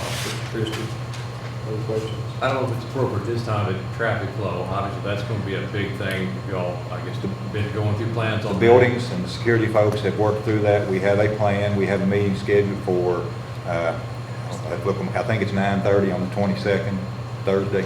We're meeting with the Sheriff's Department, local city police, and our SROs and high school staff. We'll go over the plan. We'll decide where each piece will fit in. The city will probably be working up on the 627. Our guys will have all available SROs and some city officers and county officers down there. All the cars, there's no traffic flow other than the team bus and an ambulance that'll be in the stadium area, because there's still construction on the other side of the street and there's no parking there. So that'll be closed off to traffic flow altogether during the game. All the cars will be parked. We're working on vehicles, the shuttle folks who might need help walking from the parking lot to the game and then back too. There was an area he was talking about where you may, in the parking lot segment for handicap We're going parking. to, yeah, even though so at that this they're- time they're not painted on the ground, we're going to Yeah. designate those for handicap parking, and we're working on having, ROTC will be working with us, and they'll be stationed at the gates to make sure there's no vehicles that go through. The team buses will allow through, they'll park up closer to the stadium. Officials and everybody else will park in the parking lot. We'll begin moving everybody all the way around and filling the lower parking lot first, and as it fills, and they'll start stopping them at the top part, filling the upper part of the parking lot. I have agreements with the church out next door. If we need additional parking, we have their lot also. So I think we have parking. So for right now, the second entrance there, just up from the stadium. be closed. We won't be using that to like. Coming in or exit to going the out, south. other than an ambulance. Other than if the ambulance has to go out, the ambulance will be permitted to go out that way, so they don't go back through the traffic area. That's the only vehicle to be. Now, after the game's over, the team bus will go out that way, but there'll be no traffic diverted through there even after the game. Does that cart that you're talking about purchasing for the injured players, does it have the capacity to hold more people if you wanted to? You can hold, it'll hold a, it depends on which one you get. You can get one that just has the place for the injured player and the driver. And the one I've looked at has an additional seat right beside it for the trainer or medical person to be on the cart with the person that's injured. And there's another one that you can look at that has a seat for mom or dad who makes it on the field, to come off to. But 2 is the most, other than the driver and the person injured, 2 seats is the most that you can get So it on. wouldn't be something you'd use to shuttle? No, people? this would Okay. this would be only for injuries, and it wouldn't be used for anything else. So it's something the trainer probably would just have and have We medical would supplies. when the ambulance pulls in, it'd be Yeah. equipped with medical, and it would sit right beside the ambulance. So if there was anything, the ambulance crew would go out, our trainer could take it out, but the ambulance crew would go right out with it, be on the field. And then when they come back and put somebody in an ambulance and leave, the vehicle would stay there. Other equipment questions? Track equipment, I know that's not pertinent. Well, Upcoming, but It's I know coming that's a up big. real quick. Yeah, And that's that's something a pretty good, jump on. yeah. That's, in this one, that's your biggest piece that you have left in this project here is purchase of the track mats for high jump, pole vault, covers for the triple jump. We need to get covers on those. Although there shouldn't be anybody down in that infield area during the game, but I mean, that's a place, that'd be a big sandbox for kids if they could get in there. So we'll have covers over that stuff, meeting with Coach Dixon on that, on what we need on that. He's prepared a list, but we need to sit down now and actually get it on order. And so at this point in time, you're just giving us kind of some FYI, you're not requesting any of the approval of anything, it's just. This is we're kind of where we are, and we know what we've got left to do. Stuff's kind of coming in every day. The medical supplies, that was a pretty big chunk. And we went through our normal medical supplier. Our sporting goods did not do medical and encourage us to go wherever we usually go on that. So though we do have the medical supplies now for all sports, that's already in for all sports. We did that all at once in one big order.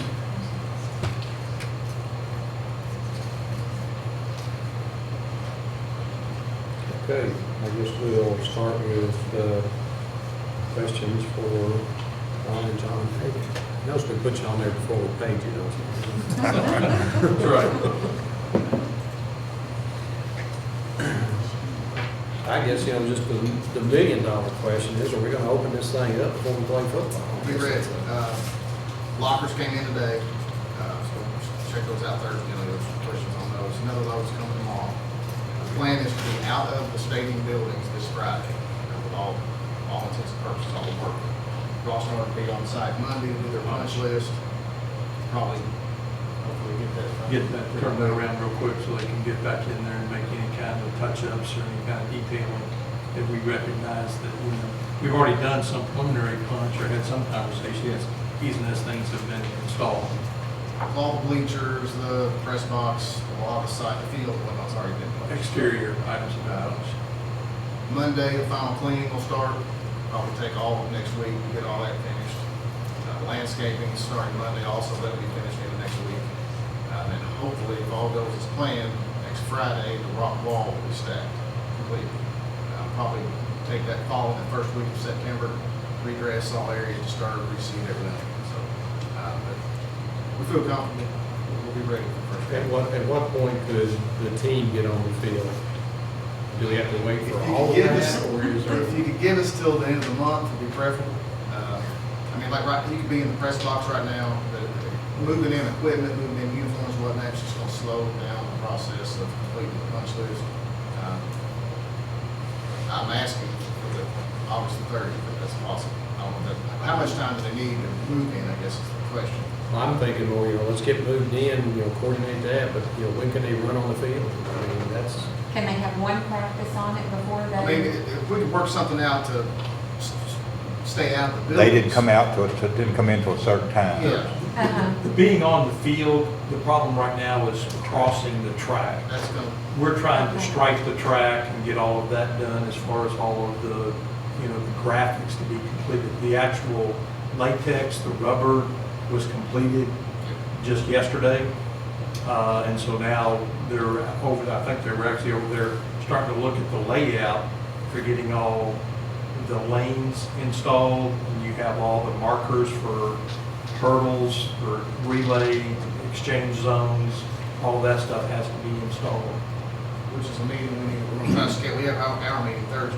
We need to set a meeting for next week. The striping contract is ready to start next week. We need to get the track coach and whoever else involved on the layouts and whatnot. So that's gonna happen next week. They have to wait till next week to start striking? That's the earliest they can, there's only like 4 or 5 companies that, in the country that do this on that rubber coating surface. Okay. So this is our window. Could the team theoretically practice when they're, like after they're striping? When they stripe it, how long does it take them to stripe? That's my question as well. I don't know the answer to that. How long will I have to stay off of it? Yeah. Well, I'm worried, I'd be worried about if there's practice on the field, ball goes over, hits track, then they go over and get on it and things of that nature. Keeping it clean is a big priority too. Till it's paint. And we have to be careful. One of the things that needs to be discussed with all the responsible parties is that providing this rubber surface track negates the idea of being out there with football cleats or any other vehicles. You can't, for homecoming, start driving a car around the track with the queen and king, This rubber is sensitive to that kind of traffic. Now, we have pads that we have ordered that are all part of your bid in order to be able to have them put down to cross the track, to get on the field from the locker rooms, and then even for practice, they need to be putting the mats down and practice, just to go across the track to get on the field with cleats. And so like you say, yeah, if you're out there practicing and balls are being knocked around, end up over across the track, and then a player goes running across it in their cleats to pick up a stray ball, you're damaging your track. There's 6 of those mats that are 15 by 35. I was figuring 2 at each end come across the track, but I was also looking at taking the other 2 and putting behind the player areas. So if the players come off, they cross that curb on where the players are on at a game time. If they step off onto the track, having 2 mats there and 2 on the visitor side behind the player area. That's what we were thinking on that. Right, I think we ordered extras for, having that There's 6 of them, capability so that because was 2 on the visitors, 2 on our side, and 2 where they cross the field. We don't have those right now, but they're ordered. Are they out? They're, I think, We've got 6. yes. they're here. When they got done, we could go across it. So. Yes, when we're done with things, we could have that available, so you could, they're there so you can start to practice and cross on those tickets. If I could ask a question about this rubber surface, it's not something that's unique just as GRC. I'm assuming there's plenty of other high schools. No, this is, plenty of other high schools have the same, Okay, yes, they do. Because I'm thinking about our friends rubber track, right. in the band program where you're going to be rolling equipment out there, because that'd probably be an area where the percussion pit or? They'll roll across the mats. Well, But but they're- they're they also have they're gonna be tires. they're gonna be on the track also probably with equipment, won't they? But Right, if you do that, then you end up having to have either a plywood panel or something like that, so you don't have those small sit, legs sitting. all their stuff that I've looked at so far has the tires that are suitable for. Okay. And in the bandstands that we're ordering, those are suitable for turf, and they're 8-inch wheels. There's none of the small ones like what Okay. you're And thinking. if it's suitable for turf, but is it suitable for the track? Not without being on mats. To go across, it's got to go across the mats. But they're aware of it, and the folks that are gonna be, the bands that are Talk to coming Michael, in, they'll this be is the same, told about it too. they understand it's the same procedure that they use for their competitions. He's expecting the same thing. We'll circle back around 2 minutes ago, other people have the same thing, so this is not Yes, like it's not, specialized it's not in a this unique thing. Okay. situation, and it is, all I'm actually trying to stress is there probably should be some conversation as a part of opening the facility up and make sure people are aware of the requirements, limitations, or parameters for getting across and being on the track or crossing the track to the field. Who's gonna make, is our athletic director gonna be responsible for that, make sure everybody's aware? We'll have a coaches meeting. We'll do that. There'll be a coaches meeting before anybody goes on the track. With band too? Yeah, There's gotta be- well, with everybody, when I say coach, it's your band, everybody that would be on there. I'm assuming ROTC. there's security cameras Yes. out of there, so you can Are they see who's active? down on the field. Are they active now? Yes, because we've looked at some video, yes. Okay. Just check. And just so Not you as know, nearly as many as I'd like, but there are security cameras We're gonna put a fence all down that drive to separate the field Right. house project site, the entire length of that road to just keep the public out there, keep people from parking, trying to park on that shoulder also. So that'll be cleaned up good, and nice, ready for the game. there. Your question, that dirt in front of it, that is. Yeah, so that is that Sod. dirt or Sod. sod? That would be Sod. solid. Sod, okay. Now, is there how many trees are y'all planting? Because there's a lot in there. Lot. Because I was with Mr. Bowman a week or two ago, and there was is those trees required for green space or something of that nature? Not required, actually, we talked with Mr. Christie about the possibility of going ahead and after our progress meeting on Thursday, going ahead and have a conversation, because we have two issues going on. One is, are there landscape items you would like to defer or relocate?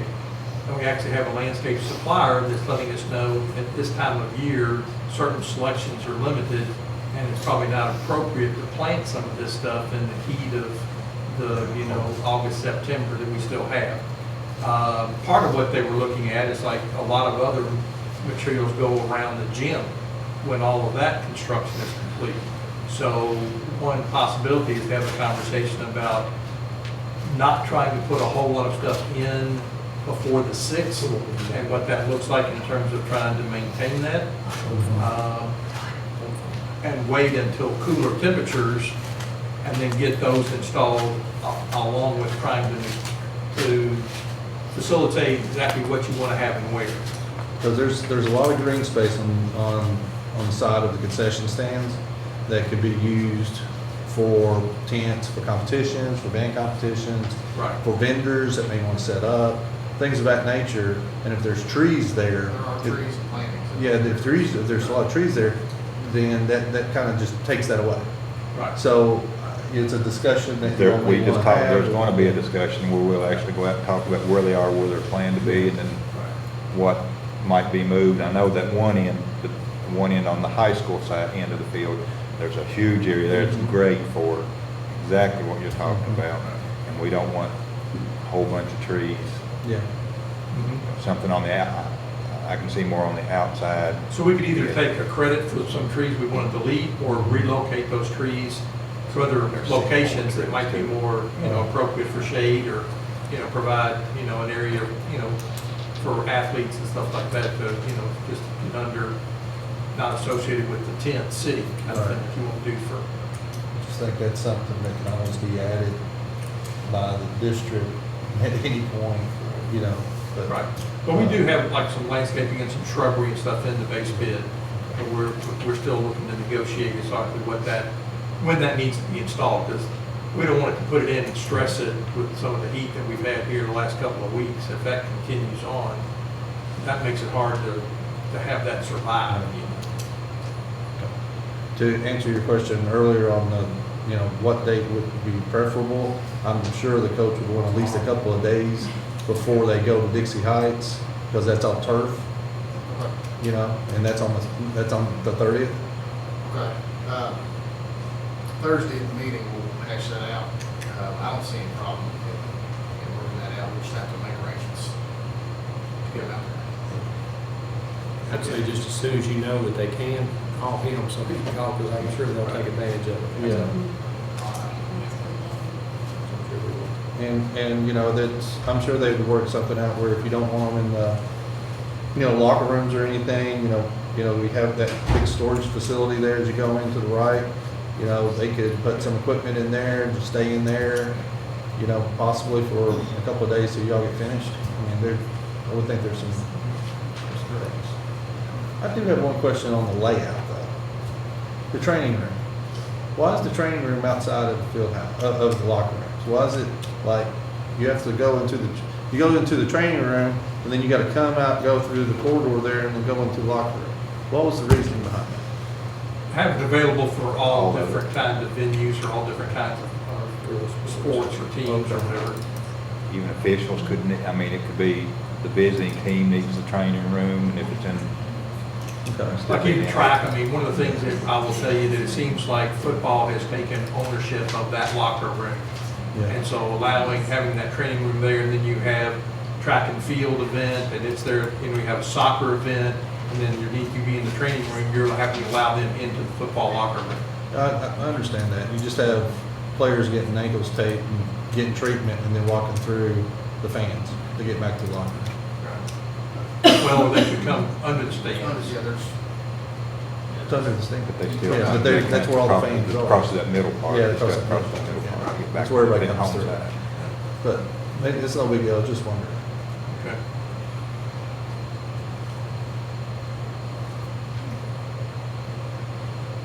Other questions?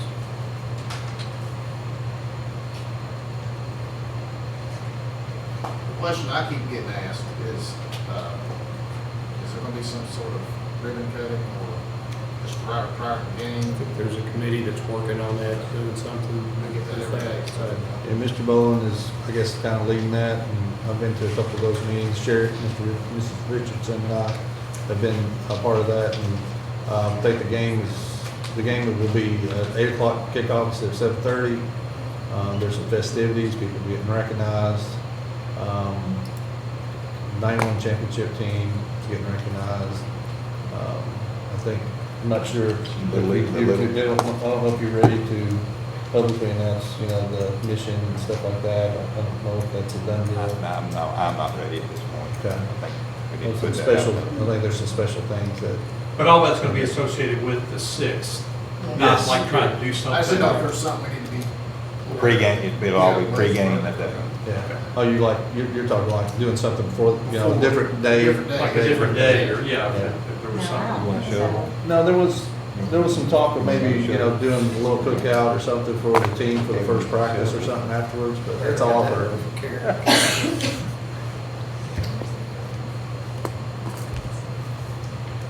All right, you can tell we're excited, and I know it gets frustrating when you get to this time right here, because it's the same way for us, because everywhere we go, when we gonna get in here, we gonna do this, because when we're ready here, it's gonna be, you know, so we just realize that when we're frustrated, when we talk to you, that, you know, it's by good reason, but, you know, I look for the day that, you know, that we're the envy of everyone.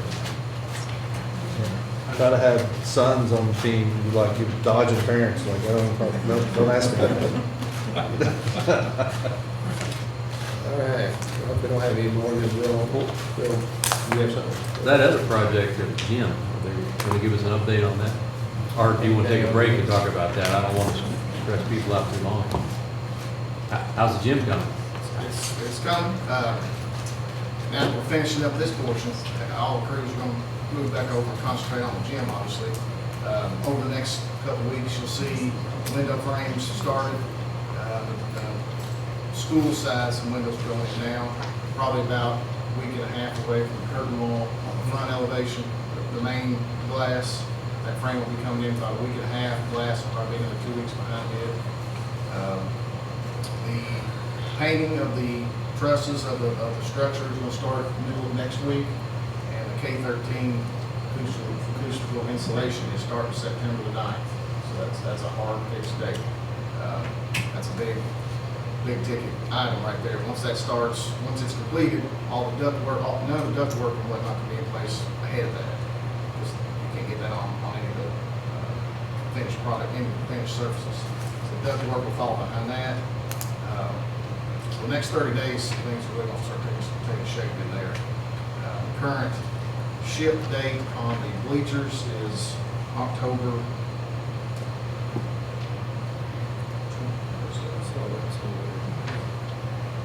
October 21st is the delivery date for the bleachers. So roughly around that same time, middle of October, the gym floor should start. Assuming everything falls into place, that's when we currently have that scheduled. So December 3rd. that you know, That's not gonna happen. That's not gonna happen. I'm just helping you out. But I know that's the Bath County game, but Oh, you meant this year, right? Yeah. like I say, Then we need to get some serious hard dates so I can start coordinating with athletic director coaches about other teams, and, you know, 'cause they may want to do some change the games to away games instead of home and some things like that. the question to be asking is when you're going to have controlled air. That's the big thing. Is when we can turn the air on. That's when the wood floor can start. A lot of the finishes can start. So hopefully the next 6 to 8 weeks we'll have that controlled air. So there was a date that we had to have in order to host the regional tournament for next year. We'll be all right. We'll still be all right. We'll still with be- that, I mean, think. is that- You are talking in December. Or are you talking January? What do you? I mean, right now, I mean, you know, the schedule is projecting March, but I think at sometime late January. It's January, February. We have to Okay. make decisions January, February about hosting the region. But those, you have to notify the regional committee or something? that, That's when they hey, meet, that's when they That's when meet. they meet? Yeah, Oh, okay. and we have the update and be able to guarantee it at that point in time. What about the field house? Is it, what's the projection date on the field? Field house is going well. I believe the, was the end date is May. I have to- I have that scheduled. It's either May or June, Yeah. or, you know, for the actual field house, for the completion of the athletic fields. Okay. That project's going well. The grading of the fields started today. I don't know if you drove out there today. They got equipment, doing the rough grading of field surface areas. The contractor doing Vesio, doing the sports subdrains below the fields, is scheduled to start in a month, 4.5, 5 weeks from now. The field house itself has come along really well. All the bar joist decking being set. We start Thursday, we start talking about brick and stone, stone veneer on the building. It's moving along well. Did we come to a decision on grass or turf? And I talked with them about that right now. Bessie, I was saying if we were to do a turf infield on the baseball, you're looking at about $120,000. It's a sodded infield right now. It's going to be sod on the infield of the baseball. Of course, your softball is the clay brick. There's no grass on the infield bit. The outfield is seeded right now. And we were talking somewhere 60 to. Yeah, we've started doing some checking. One of the things we want to propose, if you talk about sod, you're not talking about sod on pallets, you're talking about 6-foot high roll goods to minimize the seams if you start talking about sodding the outfield. Playable center. In fact, that's something we could even look at, because right now we have normal palleted sod for the infield that's in the base bid, and it would be an upgrade to go to 6-foot goods. The one thing about that is what is available, because you're talking about finding a supplier that would have a field they could cut, and you would have a requirement that the field be cut and be installed within 24 hours. So the sequence goes something like that, the rough grading that John Hagan's talking about that's just has started, when it's completed, or Vesio is talking about coming back, they will actually have to, you know, look at getting in the storm system, which is a bunch of lateral lines all through the infield for both baseball and softball, and then having an outlet pipe out to the outfielder where that daylights. Once they get that grading done that way, they will laser grade, the subgrade, the clay, if you will, then come back and put in the irrigation system, touch that up as required, then come back with the topsoil. The topsoil will also be laser graded, so it's absolutely, you know, perfect with all the slopes required to drain the field. And then one of the things we'll want to know is when that topsoil happens, whether it's getting obviously seed or sod at that point. And that is probably about 2 to 2.5 months out from now. And you looked at possibly what it would take to artificial. The artificial, for the infield of the baseball is about $120,000 to artificially turf the infield of the baseball. I do not have a figure of what it would be at this point to do the outfield of the softball or the baseball on the outfield. I'll work on that, but I can get estimates. But, So if you did artificial, you wouldn't need an irrigation system, right? no, Correct. you need the drainage, but you don't need the irrigation So that- anywhere. That goes away. So what's the timeline on having to make that decision where we decide to go? And what other things come into play? I mean, you're talking about for playing in the spring? Artificial turf. Artificial, in the next few weeks. Yeah. that decision. You would make the decision, you're gonna have to pour concrete curbs to, you know, for the field, for the Around the infield. edge. Might have to modify the drainage system from what it currently is for artificial turf.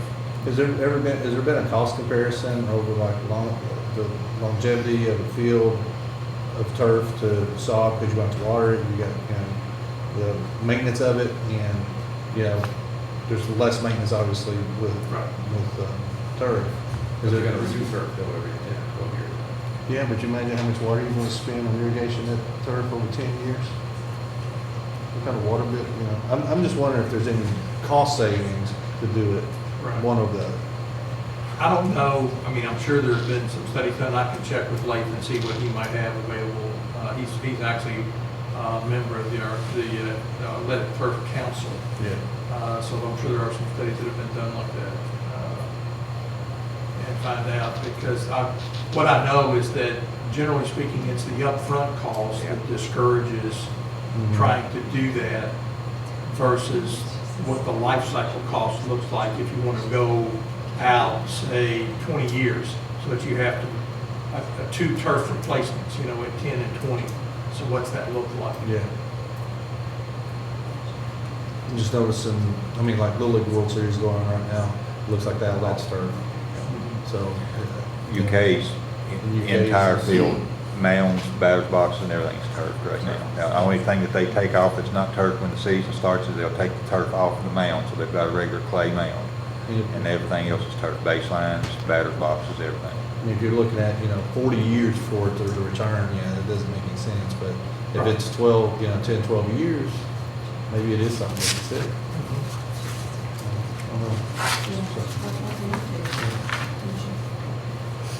I will have to note, I think UK's budget was higher. Yeah, a little bit.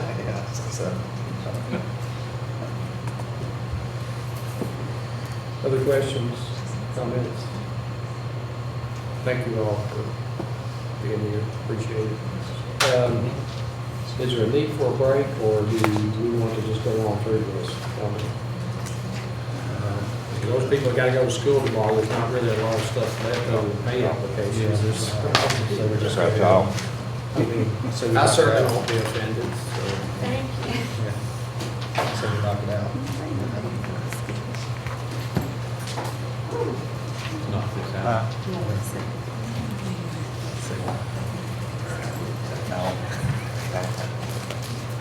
All right, Item number 13, consider approval of pay application number 20 to Codell Construction Contractor Suppliers for the George R. Clark High School Gymnasium Athletic Field Project, BG 16238, in the amount of $1,251,879.16. I'll say one thing. When you read that, I think, when we get updates, you send an email and tell us the updates. When it's copied and sent into our packet, please put a date on that, on when the email was, because like the last one, I guess maybe you attached a document, or I'm not sure. But It's usually 3 weeks old by the time it gets. oh, is it? Okay.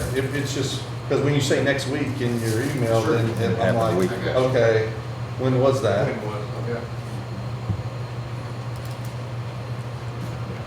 Recommendation to pay application, number 20, for work completed. Do you have any questions or have a motion? Make a motion. I'll be making the motion, I'll second. All those in favor say aye. Aye. Item number 14, consider pay approval, pay application number 6, Codell Construction Contractor Suppliers for the George R. Clark High School Fieldhouse Athletics Project, BG 18334, in the amount of $327,111.94. Mr. Christie, Recommendation to pay application for work completed. questions, comments, or a motion? I'll make the motion. Ms. Ritchie, I'll second. Ms. Richardson, all those in favor, signify by saying aye. Aye. Right, item number 15, consider approval of pay application number 151432 to Ross Architects for GRC High School Gymnasium Athletic Fields Project, BG 16238, in the amount of $9,304.37. Mr. Christie, Recommendation to pay application for work completed. question, comments, or a motion? Make the motion. Motion by Mr. Colby, Second. second by Mr. Ritchie, all those in favor, signify by saying aye. Aye. Item number 16, consider approval of pay application number 1829-11 to Ross Architects for GRC High School Fieldhouse Athletics Project, BG 18334, in the amount of $4,462.26. Mr. Christie, Recommendation to pay application for work completed. questions, comments, or motion? Make the motion. Motion by Mr. Colby. Second. Ms. Richardson. All those in favor, signify by saying aye. Aye. Motion passes. Item 17, you guys feel free to leave it. Pros and cons of contracted. Thank you. Thank you. We removed the 17 and we made the pros and cons of the contracted. Pros and cons of what are those? Outside meetings are monitored. Contracting outside Firm. to firm to do social monitoring. Sometime in September. I've looked at that some, and I've still got some questions on what all they do. Is it Sometime before just our school website? I've not talked to them to see exactly what they do monitor, and I haven't had a chance to ask you. Is it just their school websites? I mean, or is it our name comes up in social media somewhere that it goes to it, or? I think it might be useful for you or one of your staff to, you can go on their site, you can ask for what they call an alert prediction score, you can ask for a demonstration, and you can basically, say, hey, tell me more about your product, and give a demo, what they're doing. The best I can tell is they have direct tie-ins with the social media providers, a pipeline right there on a global basis. So, they potentially are scanning millions of messages every day, looking for something that might be pertinent to our particular district. So I would encourage you to. Well, I've got someone here that's already starting to do that, but I've not sat down with them yet to have that conversation. I just want to try to push you along a little bit, and then also, because, it's nice to hear vendors say things are great, to talk to the folks at Fayette County, because when we were at the law update, it's one of the slides that they talked about as part of their safety program as they instituted this, to see, hey guys, Do you really think it's helping? Is it difficult to work with? What do you think? You know, just to see. That's just my perspective. I think it's something certainly worth pursuing further. Who from Fayette, was it was it tech people? Who was it that was talking about that they have the service? I mean, who do we, or is the contact going to be a principal, or is it? How about, I'll find out and I'll let you know. Yeah, maybe through their tech department that we need to go through to find out how it's working and what. I'll see if I can look back to the notes and see who made the presentation at that day. But I think it's definitely something worth further investigation. Could be at the end of the day, you'll come back and say, well, we looked at pros and cons, and I'm not really quite sure this is appropriate for us at this point in time. But it seems like it's one of the items in the toolkit that, you know, districts are using to try to stay on top of that threat detection. Something more than we can just simply do by, you know, hey, I saw something on the social media site. John did. Yeah, I saw something not too long ago about percentages and you know, I mean, it was just, you know, shootings and it's, I think it was a high percentage, 90-some%. Always, you know, normally with, you know, they build a profile, and one of them is they'll normally put something there on social media there right before anything is done. So I think it's worthwhile to probably just take a look and see if it's worthwhile for other districts, you know, if Fayette County, see what they say too. Because you know, I mean, there's a lot of media, a lot of social media out there from Twitter to Facebook, which is none of the kids use Facebook. It's, you know, Snapchat and all the other stuff. In addition to the, I guess, the overall safety of risk to the large population, there's probably also some hints that might be through there where we have individual students that are having, shall we say, just some self-destructive thoughts. Yes. Yeah, Just, you know, to not put any better way. So that's paying a firm to monitor anything that would use Clark County or GRC or any of our school names. Is that what it does? I think they're probably also using geolocation. They may not even specify our name, but might be talking about topics, and they're here in Clark County. It could be that these guys are not the appropriate vendor. Maybe there's another vendor that's out there, but I think it's just so pervasive in what our kids are doing now on multiple levels. At least it's worth looking into a little bit further.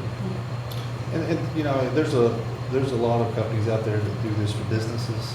So I would say there's, you know, several that specialize in you know, schools and higher education as well. I don't know if you've ever went out and had a bad experience and you just tweeted out something, and which I've done, you know, airline, and just, you know, put out, you know, terrible service at such and such. And all of a sudden you start getting a response from them saying, I'm sorry that you've had this. What can we do? How can we help you? So there's companies that monitor social media. They use firms like this.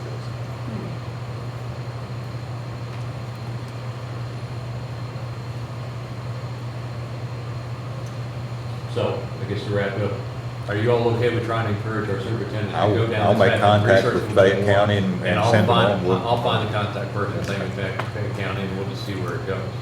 I'll go through Center for School Safety to John Akers. I mean, he'll. Be curious to see if it's helped, if it's stopped Yeah. anything, if it's, you know, spotted anything, anything like that. They, at the law update, they said that it had.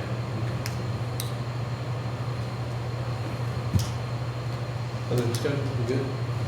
All right. Consent agenda items, I'll entertain a motion to approve items 18 through 38.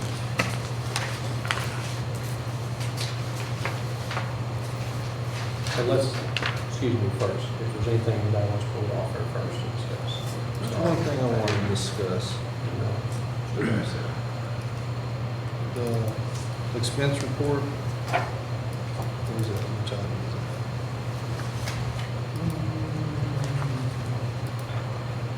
Monthly financial, 35. Oh, it's on the page. Yeah, the financial report. You want to pull it out, or do you Just want an to item I discuss? want to discuss Okay. on that. There was two 2019 vehicles purchased on that. Was that part, for almost $60,000? Was that part of a budget Yeah. that you put in? And what are those for? Our maintenance workers. We have two of our maintenance workers there. And that passed their trucks down to two of the new employees we hired for grounds. So how many maintenance workers are there? 10. And how many vehicles do we have to support those? 8. Have 8 vehicles for 10 people? Okay. And what kind of shape are those vehicles in? 4.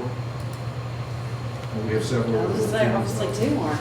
Well, two's in really good shape. Okay. Is it our policy to go out and buy new vehicles off state bid list? If we buy off state bid I mean, we list. don't buy used vehicles? No, we have in the past, we bought, and a lot of the vehicles that he's talking about in the maintenance were used vehicles when we got them, we've used them for several years. This would make probably the third new vehicle that we've Third, fourth? What are the vehicles we use for? Various things. We're pulling lawnmowers, we're pulling trailers, we're hauling surplus, we're traveling from school to school to do work orders. One of them we set up for a plumber. I mean, have a lot of plumber supplies, so he'll have his van or truck that has all the plumbing, I mean, it's it's specific. the primary mode of transportation from school to school to do work orders and repair schools and pick up surplus and take lawnmowers to the sites to mow. So and the reason I ask, I noticed that the maintenance budgets went up $2 million over the last 2 years. So is that, not sure where, we'll discuss that at a different meeting, but, does other departments within central office, are they comparable to maintenance as far as vehicles? I mean, is there equality or is there? No, the only other area that where we have, well, two other areas where we would primarily have vehicles would be your SROs and your transportation. And I will tell you that transportation is woefully old. Okay.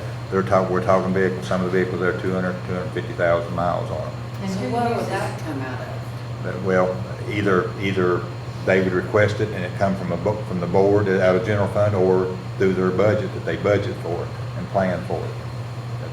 That's the only two places that it can come from, or someone donates a vehicle, you know. And what was their amount, do you know offhand? They're Mountain Pool. Transportation. I 4.2 million. That's transportation? Uh-huh. And that includes buses and everything, right? That's what it takes to run that department. That wouldn't include purchase of buses. That's not, no, it does not include purchase of buses in there, in that amount. It includes what, the gas, the fuel? Fuel, maintenance, mechanical, supplies, equipment. $24,000 for the engine to go in a bus. What'd you say? We spent $24,000 for the Yeah. engine to go in a bus. Any repairs, repairs on buses comes out of that fund. Do you, have you budgeted for new vehicles in this new budget? Are you in need of some vehicles? Absolutely. What are you driving now? Danny has a truck that he keeps on site. We have a Crown Vic that has been handed down from the police department through our SROs to us. And we have a wrecker that Mr. Stump purchased for us maybe a couple of years ago. It's been very useful. And we have one other vehicle that we don't allow off-site. That's the G, It's no the longer- old G. It's no longer allowed. So we to should- be off- What's your So we should- newest vehicle, year-wise? 2002.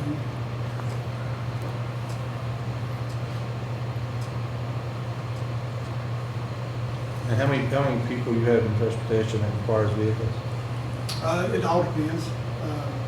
If we take buses to Louisa, let's say we have 3 buses, we're taking to Louisa, and then we have to get those drivers back from Louisa to our county. So we use Jackson Way roads. If there's a bus accident, obviously we're in a school vehicle and we get a bus accident. So there's mechanics use the wrecker. If a bus breaks down on the highway somewhere out in the county, sometimes that breaker's not big enough. It's been able to handle the majority of our accidents, but sometimes we do have to call a larger wrecker.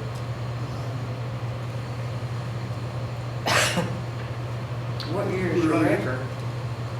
97, I believe, or something, or 98. I really don't remember, to be honest. What kind of shape is the record in? I actually have, I can send that to you. I think there's some pins on the bed that are kind of rusted on there.